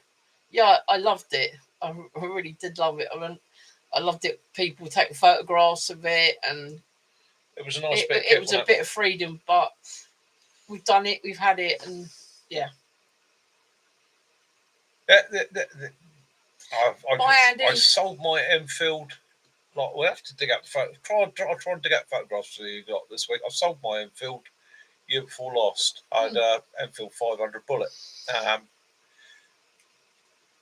I've got some pictures of Little Wolf. Yeah. When you first got it in the original colours. Oh, right. Yeah. Yeah, Enfield's. The thing is, Benny, when you pulled away, it had a 2.3 V6 Ford lamp on it, Ford Capri engine. Every time you pulled away in that thing, the front wheel coming up, so you didn't have a lot of choice. You used to pull away in second if you wanted to get away quickly, third if you wanted to get away normally. But you could. You went to a funeral, didn't you, once with Jason on the back? Yeah. And you were keeping up with the bikes on that. Poor Jason was going all over the place. That was keeping up the members of a 1% club that were leading the funeral. Yeah, it did take off quick through Reading. What maniacs. And our son, he's just got rid of his motorbike. Yeah. It didn't help that his 2-year-old kept hiding his bike keys. Yeah. Well, that was his only vehicle to go to work with while his car was off the road. Then, yeah. Yeah. And on time, I've been speaking about it with my son. I'm possibly going to look over the winter for another bike, because I just love building custom bikes. So I'm toying with, instead of building a custom like a chop or a low rider or a bobber or something like this time, is to build a bug out bike. Is to look for something sort of around 400 cc's. It's not too powerful, not overly heavy, not too big, got enough lick in it to be able to sort of get away at a reasonable rate and maintain a motorway speed, but light enough to manoeuvre, chuck about, cross country, so on and so on and so on, and then have a play with possibly a cross Mad Max style bug out bike. I will find it, Benny. I've actually got a picture of when we went up and see it to buy it. I've got it running then. Matt with crossbows, yeah. Yeah. Oh, Benny, if 45 mile an hour, because it's the Volkswagen Beetle 4-speed box in it. So at 45 mile an hour in top gear, if you just ripped the throttle and flick the clutch, you'd lift the front wheel and wheelie. It used to just come straight up, set on the wheelie bars, just like that. And you could hold that right through to 85, 90 mile an hour. It was, the road was straight enough. Used to go like off a shovel. XT660, yes, Yamaha XT. Oh, the old. I remember Yeah, the old you and your Hexy blocks, Mac. XT500. When he was Or- saying his dad's place, his dad's shed, Yeah. exhaust is a chimney on his shed is an exhaust for a bike. Excellent. That's the way to do it. I appreciate that one, Benny. Yeah, or if I could ever find one, and they're probably massively overpriced now, because I had one when I was a nipper. Well, I say nipper, a young man. Honda XL 250. Old one. That's Air-cooled. one I tried riding that, and they put it in the willow tree. Or single cylinder. That I was give lovely. up. Had a great amount of torque. It wasn't the quickest thing in the world, but yeah, that would make a great survivor bike because it plenty of torque to get away from things. Honest, reliable, and Honda build quality. Yeah. Old Honda engines, go on forever. Be like Daryl from Walking Dead. Daryl from Walking Dead, about 30 years older, slightly rounder, with a lot less hair. That's what you're saying. Not much younger than us. No, because he was saying about mounted crossbows. He was saying about Mounted crossbows. Yeah. Yep. And your car's fucked again. oh no, Benny. Oh no, Benny, what's happening now, mate?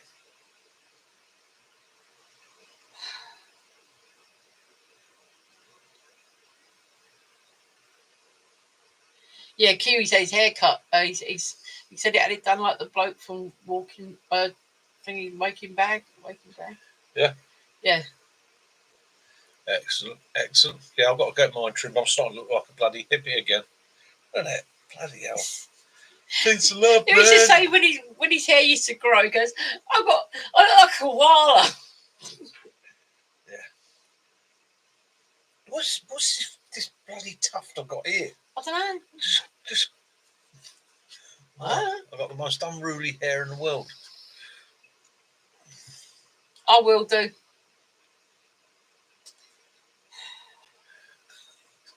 Tracy, you need a reliable car for you, not just for your work, but you got the baby on the way as well. So you know, it's that's a nightmare, Benny. You've had a bit of bad luck there. we went through we had a spate of things with the Ford Sierras, didn't we? Oh, never had any luck with them. Never any luck with Ford Sierras.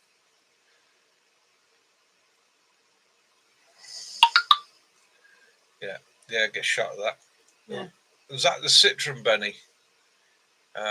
You don't like it. I don't like French cars. Never had any luck with French cars. Hang on, somebody's just sent me a picture. Sorry, I know it's very rude of me. Yeah, you need a series, definitely. Flipping a rocket. Or that, or a Lada. You get yourself a Lada. No, but don't giggle. The 4x4 Lada Neva or Cossack. They're brilliant. They're brilliant for off-roading. You still get your kids in the back. Okay, that's cool. That's a good look.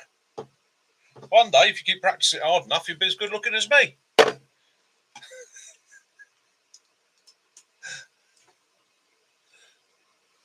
We've had some really good Vauxhalls, haven't we? We've had we had the old VXs. Yeah, Vauxhall VX 1976, Ventura, what's the other one we had? Viva, yeah, Forenza, Cavalier. We had the Opel version. We had the Monza. Yeah, old cars, better built. or of his dad. Yeah, you don't like. We've had some of the Renaults we've had, the old Renaults. Yeah. They're worth so much money now. It's sickening. Yeah. But I think it's my father was always a Ford man, and Triumphs. But towards the end, he had my brother's Sirocco off him, and that was it. He was hooked onto Volkswagen. GWs. His Yeah. last one was that brand new Derby. Yeah, it's Oh yeah, because Landy might be a bit too high for Nicky. Honda CRV. I got to say, Yeah. I'm brutally honest because I do like my cars. The Honda CRV, okay, it's our one's got the twins. Is it sunroofs? It's got the you got the parking sensor, whatnot. Honda CRV. How do I describe it? It does exactly what it's supposed to when it's supposed to. It won't get stuck in the woods. It gets me to and from. It's fairly affordable. It's quite economical. When she wants to move, she'll move. When I need to put my boot down, it goes quite well. Downside of it, how do I feel about driving it? It doesn't. It doesn't float your boat, does it? It doesn't. It's one of those cars I cannot fault because it does everything bloody well. However, it hasn't got any no to it. It's just get in, drive me. I will get you there.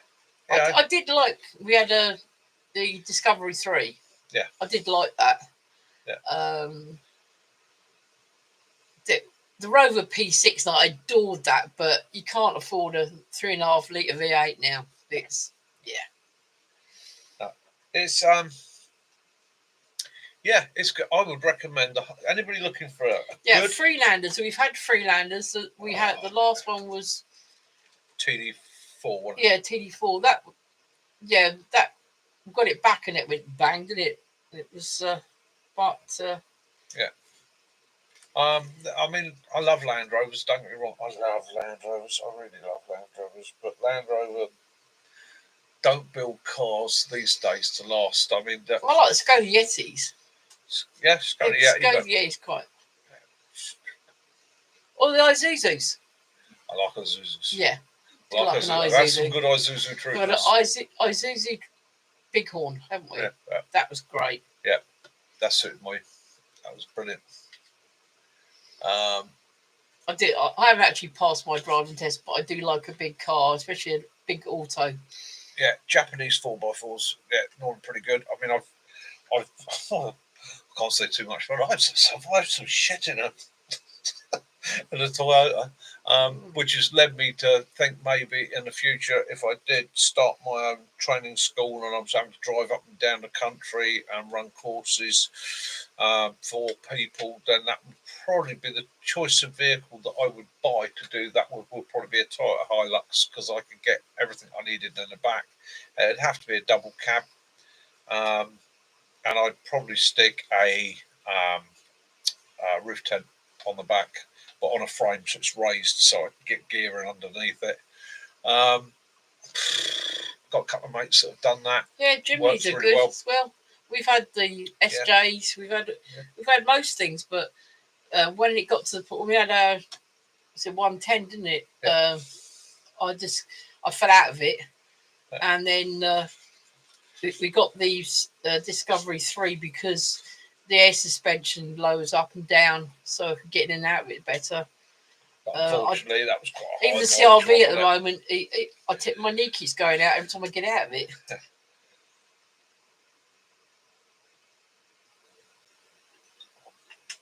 Yeah, you probably like the old Range Rovers. They're worth a night, Katrina. Sleep well, my love. Night, Kia Sorento, yeah. Yeah, Kia's a good course. Can't knock them.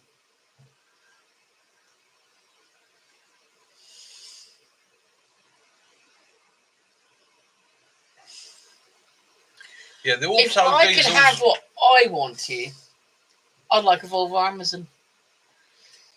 Yeah, I can go along with that. But I do love the series, like Land Rovers. Again, yeah, but yeah. It's again what you like and what works in that. Yeah. And the problem with series Land Rovers nowadays, if you've got one, it's going to go missing quickly. We had a really lovely 316 Hilux Benny BMW Estate, didn't we? That was an amazing car, and then some twat in their Renault Sprinter decided to try and drive through it when you were stationary. Yeah, go to it, Hilux. They can be a rot though, can't they? What's that? Hiluxes. Yeah. Early ones did. It's a case of if you find there are plenty of good ones out there nowadays because people tended to take care of them because they bought them as business vehicles. But again, they hold their money. You've got to watch that they haven't been abused. Yeah, that Hilux wasn't it? The Top Gear one. Yeah. I think if you wanted something reliable, it's quite a Hilux. They are bulletproof. I think they mind you have to do your research. I think there's a couple of years. I think it was about 2017 to 2019. They had a bad run where there was a couple of issues with engines that were letting themselves down. But yeah, they were pretty much an issue vehicle for me for many years, and by golly, got put through the posters and never ever let us down.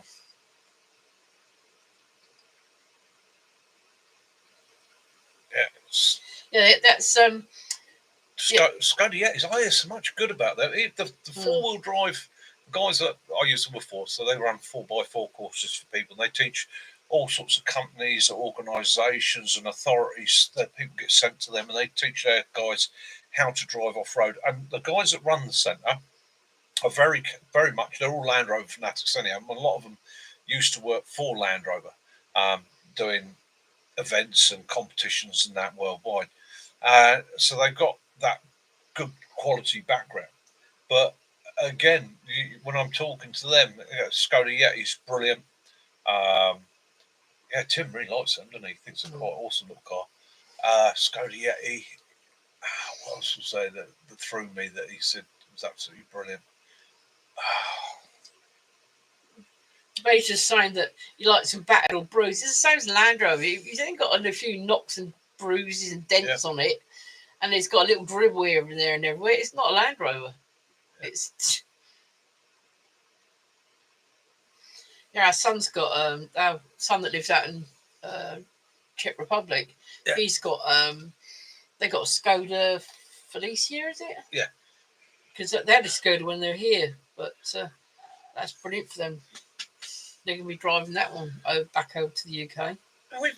But again, isn't it? It's any car that's reliable that does the job. You can fit the kit in. Doesn't really matter what it. I mean, I've had a couple of larders, and I had larders when people used to laugh at them. But to be honest with you, for what they were, they weren't the prettiest thing. Yes, they didn't have power assisted steering. Yeah, they didn't have much in the way of luxury. But blimey, they were reliable.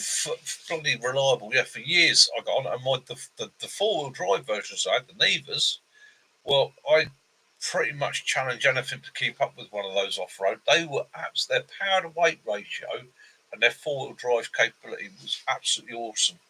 Absolutely brilliant, weren't they? The downside of them was they were small inside. Didn't have much behind the back seat, did you? I might give away the Citroen on his 1,000 sub giveaway.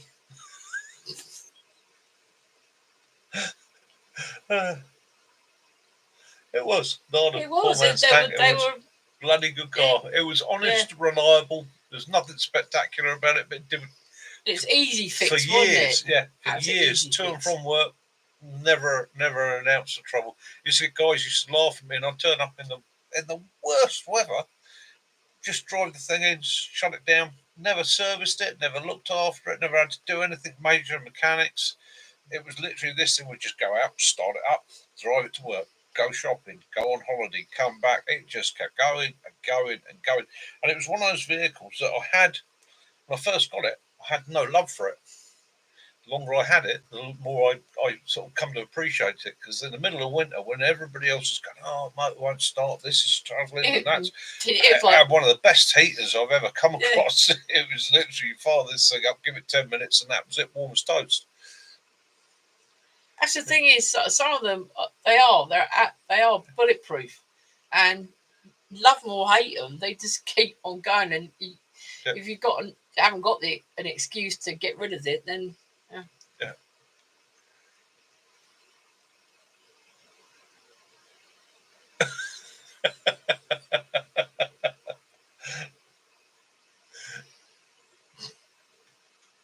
No worries, Faye. I knew what you meant. Oh, come on then. So we've all done the things. If you won the lottery tomorrow, now think about it for a minute, all right, and be realistic about it.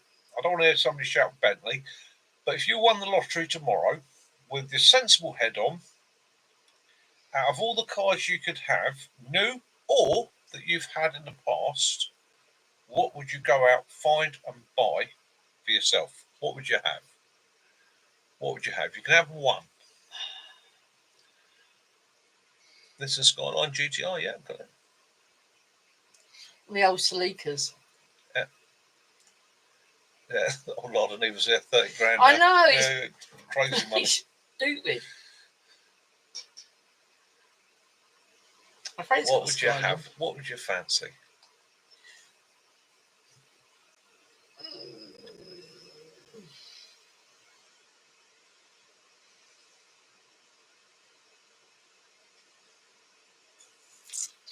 Bear in mind, I'll also allow you buying like an older car and having it rebuilt to your spec. That would.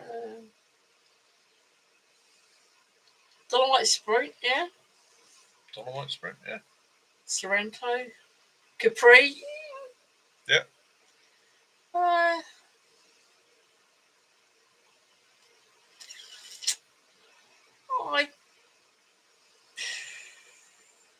probably go for a VX again. If I could have it done up, not the estate version, but like the normal one with the front end. DB9, very nice. Yeah. I'm sure I've seen your van disco the other day up for sale. Yeah, your white one. Yeah. I'm bloody sure it's your one. Honda NSR. Tegan, yeah.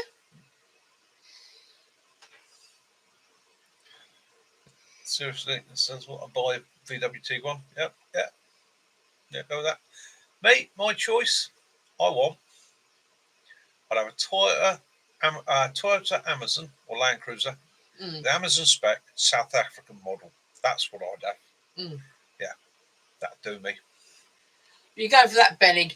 If I could have any car for your like dad time, I'd have my Bugatti Veyron, and it had to be purple. Speed freak, this one. Kaz does like to go fast. I do like a Bugatti. Yeah, she does like the Bugatti Veyron. She's something about the curves and the shape. Yeah. Just the sleekness of it she likes. Yeah, I'd have a Toyota Land Cruiser. I want the Amazon spec South African model with the extra air con, okay, and the bulletproof windows and the auto locking. That would do me. Nice. Mind you, we've had some nice Audis, haven't we, as well? Some really good Audis. Yeah. Yeah, we had a stint of having some quite flash Audis, didn't we? No good cars. That fastback we had, that was a BMW or was it a Rover? That was a Rover. Yeah, the Rover fastback, that was quite nice. Yeah, quick car as well. Very quick car. Not as quick as that big old black Rover limousine that we had. That was quick as Mac knows. Give us a moment. Yeah. Penny, I speed freak. That's what my car's nerves sound stand. Mine's a Citroen. I can get a penny from me.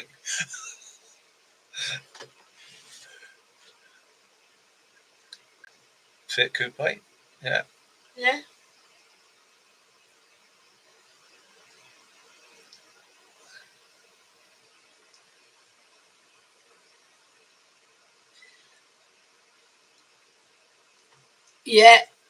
Yeah.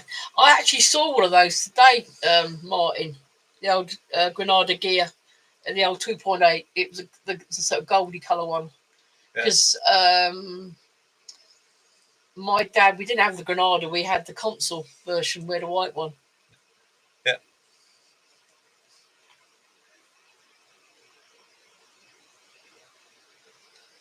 We had a VW Saran. Yeah, they'll get that. VW Saran's a good car in their day. Famous car for smugglers. He's running on red light and he refuses to put any diesel in because he's hoping that Wednesday he gets a new car. Yeah, the old Lightfoot driving there, Benny. the Ford Mexico. The it was a 2, wasn't it? Yeah. The Mark II. Yeah. Mexico. A Rolls Royce can hardly get up one side, they all rolls down the other.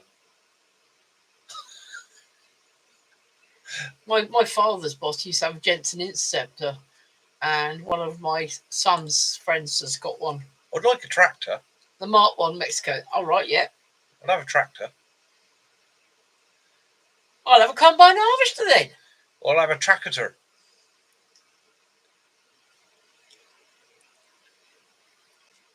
Was the Chiron the one that had the ramp inside it? Yeah. Yeah. Yeah. To take the wheelchair and that. Yeah. Yeah. Yeah, I had a Mark I massive arches, yeah. Yeah. Oh yeah. I used to like the old Cortina my uncle had. The one with the round lights, and at the back it was like the cheese wedge. That elusive. I've had my fair share and stint of tanks. Don't like them. Yeah. Have a ferret. I'd have a ferret, yeah. I don't want a scout car or something like that. Tanks, big, nasty, clunky, smelly, confining, bloody things they are. Yeah. Yeah. 4,000 or 5,000, yeah.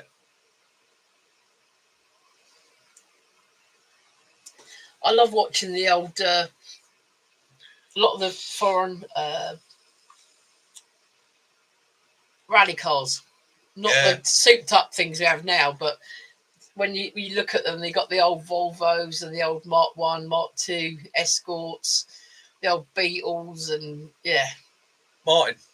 Right, now Martin, be careful. It's starting to sound like Duncan now. 1970s Trans Am. It's starting to sound like Duncan. Don't go all smoking about it with me. What, Gordini? Oh, no, it's French. Sorry. French, yeah. Nope. Yeah, the foreign rallies, I love to see them. Yeah. And the what? Finland is a. Finland, they do a lot of the truck ones, like these specific trucks they make. But yeah, I just get upset when you see them getting totally mullered. Just makes you wonder how the hell they manage to keep hold of these things. What always makes me chuckle is it doesn't matter which rally you go to in the world, there's always a guy on every corner with his bit of rope. And he's like, something happens and he goes charging out, and he's the one that always lands on his face, skids across the road, and nobody stops to pick him up. Nobody ever stops to go, "You're all right, mate," or anything like that. And he sort of scrambles up, charges over. It's a lot of people like to watch the old their soaps and that. I'd rather sit there and watch Red Bull at Krakow doing the hill climbing on the motorbikes, the ones that are really stretched out, and see how far they can get up. Blazebo, I am so sorry to hear that, my friend. I am really, really sorry. I'm sending you all my love, prayers, and wishes, my friend. You don't need to buy me a pint. You spend that on yourselves, brother. Guys, yeah, you can all see the comment there. Send your love, mate. You got the address. Yeah. Heart goes out to you, and anything I can do anytime. Right, for you, mate. That's my email. Send us an email. Anything we can do to help. Okay. Anything you want to see, anything we can do for you, just let me know. Okay, it's simple as that. Keep smiling. Yes. And I'll endeavour to try and keep you happy. No. Thank you, my friend. My heart goes out to you. We're here for you in this hard time. Yeah, the whole community is, and that's one of the things we do in this community. Do support one another. We all live in different places in the world. We can't all reach out and put our hands on your shoulder and tell you it's going to be all right. We're there, but we are. Simple as that, my friend. Yeah, my heart does go out to you. Yeah, there you go. See, lots of guys and girls sending you their best wishes, and yeah, and again, thank you, because one of the reasons I do this channel is now and again somebody sends me a comment like that, and I realise that in my own stupid little way, I might be doing something right in the world and making somebody's life maybe that little bit brighter, maybe a little bit easier, maybe they're picking up a technique, learning something. I don't really mind if somebody watches my videos and goes daft old fat twat, as long as I've given them a few minutes out of the world. There's something that you could get some sort of release, some sort of and stay in contact. Let us know how you're getting on. Just all these people, your friends now, and they will all have your best wishes and interests in heart.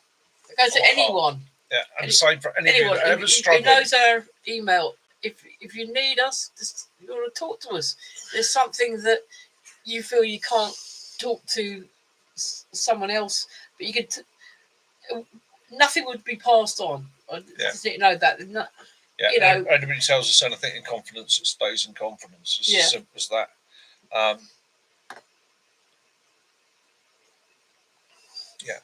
It's a very difficult one to deal with. I'm not going to come out with all the standard lines like it gets better with time or rest of it, because it's not what you want to hear at the moment. No. It's enough people always try to say the best things and the right things in the situation, and all I can honestly say to you, my friend, is that I cannot imagine the pain. No, I can't imagine the pain, and I don't want to imagine the pain.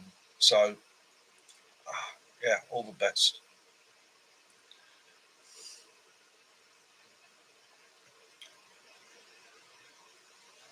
Hey, thank you. That's not a problem. Thank you very much, mate. A lot of people just come in and they don't always let known that they're here, but you can just say hi, or you don't have to let us know you're here, but it's nice that you are. Yeah. Oh, cheers, Kiwi. No, we're just ordinary people. It's just that we're not saints, and we're not the most wonderful people in the world. We just are honest people. It's when I say to people at the end of every video, love those you do, forgive those you don't. Peace and light be upon you all. It's something I mean from the bottom of my heart, and that is from my own experience in life.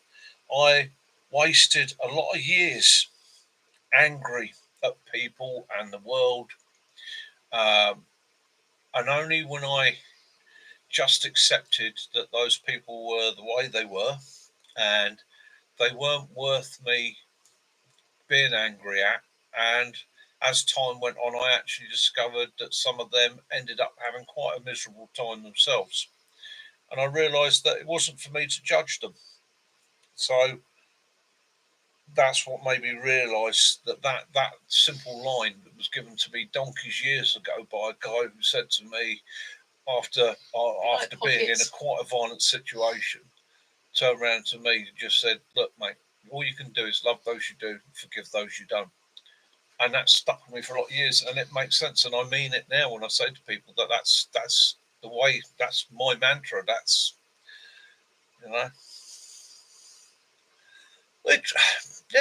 try to be honest, down to earth, decent, basic.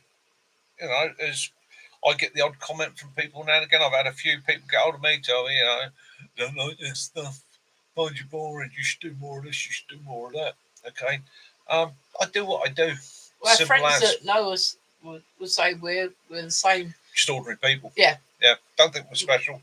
I try and share my skill set. I try and share my love, my interests. I'm always happy to learn from others, and I have a great love for teaching. something I wish I'd known when I was 17, 18 and could have then gone on to possibly college and university and learnt to be a decent teacher. It's something that come to me later on in life, and I realised that I had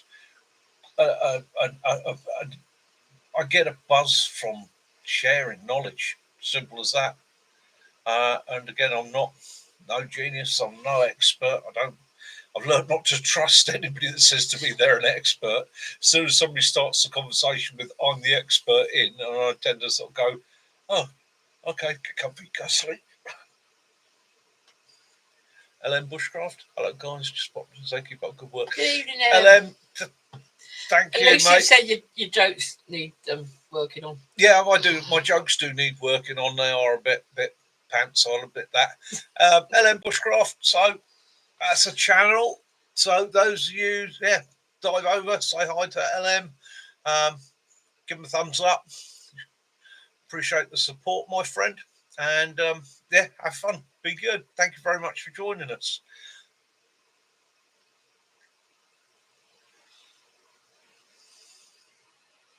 Oh, thank you. Benny, I loved her before she even knew me. Today, I'd have gone to prison for stalking. Yeah. No, it's all you guys are the same. I can say the same about all you guys. Just be yourself. John says at night, during the day, you're normal. Well, it could be normal, the angry beaver, but at night you're Batman. Oh dear. There goes the sheets again. I am Batman. Lawrence, lovely to meet you, mate. Oh, lovely to meet you. Very, very welcome. Very, very welcome. Lovely to see you in Lawrence. On the chat. Yeah, absolutely wonderful. And I hope you get something out of what we're doing. And yeah, what I'll do when we're done here, I'll dive over and have a look at your channel. Yeah, and like I say, hopefully next year, touch wood, all goes well, then I'll be able to do more camps. Maybe get more of you guys over to meet. And you got a very good memory, Benny. Yeah. You said last week about being a stalker and moving the grass back. Yeah. But yeah, it's nice of you to make yourself known to us all. And yeah, and it's a community. And if there's one thing I can do out of all this is build this community and connect you guys together. Connect you guys so you can share things. So we've got people from all around the world that are here as part of the community. Fantastic guys. And this is the interesting thing with this community. Guys, girls. People that are on here regular, people that stick, that enjoy, that know, that are decent, honest, down to earth, and enjoy what they do. And so if you're coming into this community and you see what we do, you like what you do, I can pretty much guarantee you're going to get on with everybody there. So my advice there is try like birds of a feather flock together. Tell people where you are in the country or which country you're in, and then maybe you can link up. Maybe you can make friends. Maybe you can have a brew together. Maybe a camp together. Yeah. It's build the community. Build a community. Community. This is the problem with kings and emperors and leaders, because it's all about them. This channel is the way I would run the country if I was the leader. It's not about me. It's about you guys. Everything I do in my channel is about you guys, trying to entertain you, trying to help you, trying to show you, trying to share with you, and also sharing in yours, watching you, listening to you, and caring about you. Blimey, maybe I should run for Prime Minister. It's support. It's a support network. It is a support network. Yeah, it is. And how many times do people send me a question, or I send other people a question, say, "Oh mate, I watched your video on. What did you think of? Is it any good? How does that work? Give us a tip. Give us an idea." And again, it shares all that knowledge. Yeah, have you tried this? What do you think of that? And it's you take it now, we've got 18 of us on here, 18 of us. Any problem, pretty much there's 18 people there that will probably be able to go, I've never come across that, but what I would do is maybe I'd do this, or there'll be somebody go, yeah, I've had that. I found that this works. So again, build that community. If you're talking about survival and prepping, this is the answer for the future. This is how you would survive an end world situation, not on your own. Right? You'd die of hunger, loneliness, disease, being outnumbered. Your community is what will help you, because it will help you. The morale means you can sleep at night, means that there's more people to share more ideas, plans, methods, techniques, the labour, many different skill sets, the whole lot. So it's all about sharing, yeah, and looking out for one another. Not enough of that goes on in this world of ours.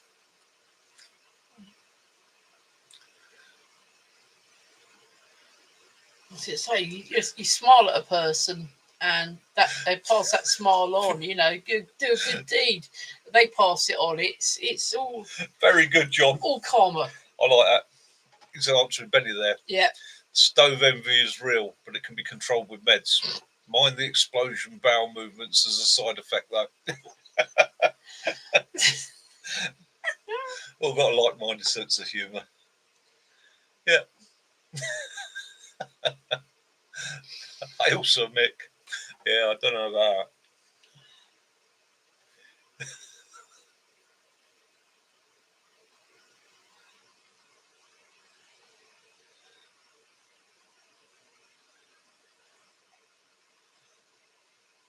It can happen, Benny. Can happen. Yeah. It can happen. We've had a couple of we've been hit with a couple of trolls and that over the years. You're crafty, Benny. You're like the little Christmas present giver. The ones that gives you the present, you can touch it. I mean, we get a bit of a pringle, but you can't have it yet. So we're all going to be waiting this week for this your new the stove. Yeah. I hope it's not you setting light to the car.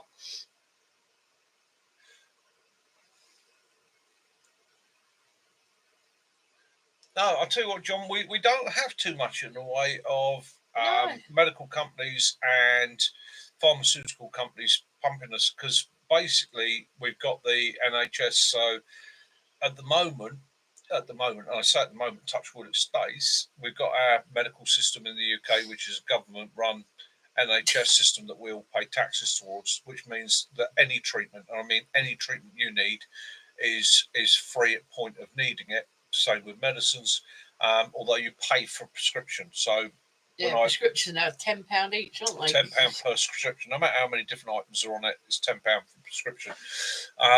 So yeah, they haven't got in here yet. Although I do know through contacts and that some of the big pharmaceutical companies are doing their best to try and win contracts from the NHS with a view to taking it over and replacing it with a similar system to what you guys have got in the States. And Lawrence's employer is the NHS.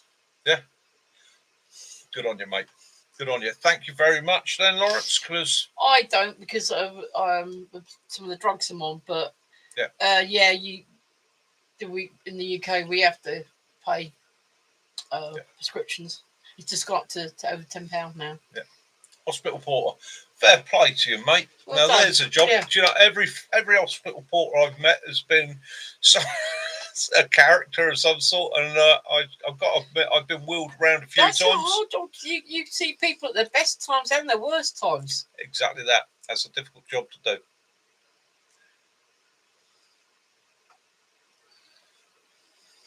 Yeah. Yeah, prepayment restrictions. That is the best way to go. Yeah, I've got to think about that myself.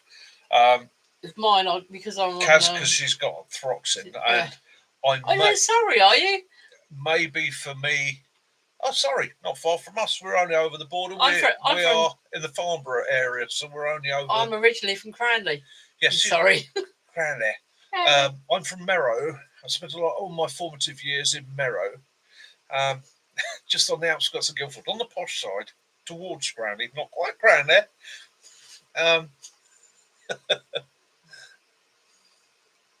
Reigate. Yeah, I know Reigate Yeah, well. we know Reigate well. Yeah, cool. Box Hill. Oh, Box Hill. Oh, I love Box Hill. Box Hill burgers. Yeah, Box Hill bust. Yeah. Stealth's gone all Yoda. Free in Wales they are. Yeah, we had to shop because you had to go and get our daughter-in-law her prescription for her, didn't she's got tonsillitis again. Yeah, Kiwis in Rochester. Yeah, we do love Box Hill. Yeah. You've got a lot. Well, I'll have to do that one Sunday. Yeah, go to Sunday Box we'll Hill. have to do a video at Box Hill. Might be awkward parking, but yeah, we'll match it. Blue badge, won't we? Yeah. They usually have bikes in it.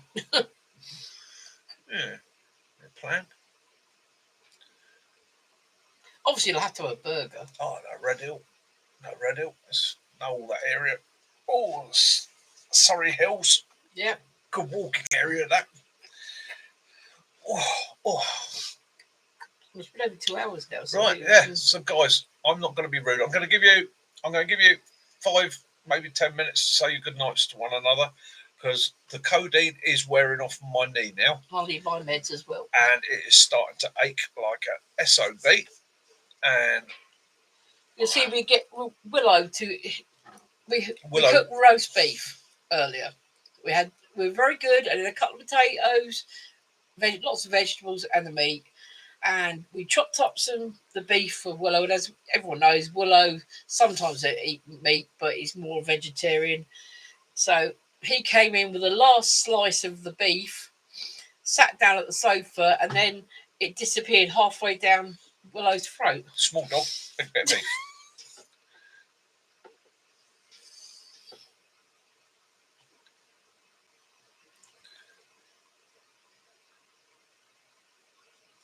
Guys, fried Bentless pies. We've got some in the cupboard. I have 2 fried Bentless pies in the cupboard, mate. Yeah. My granddad always used to eat them. Yeah. Lawrence, you're more than welcome. You're more than welcome, mate. Yeah, Kiwi and dungarees. I've got this mental picture. I must say, Ray, your dog, not the puppy, your dog, reminded us so much of our Bracken. Oh, doesn't it? Yeah. Walking around eating your plants in your garden when you were doing your hammock. Jeez, this little sweetie is absolutely beautiful. I've got a real soft spot for it. I'm a big border. Hi to Stealth's wife. What dogs, Mick? I am a massive border terrier fan. So I grew up on the farm. Jack Russell's Labradors on the farm, and we had one Australian cattle dog. Grew up with those. I was a Jack Russell fan for years and years and years till I first met a border terrier. I met a border terrier, fell in love with the breed, and had them for many years. Wonderful dogs. But anyhow, we had one Boo. Bracken. She used to eat all the herbs, didn't she? She was a moose.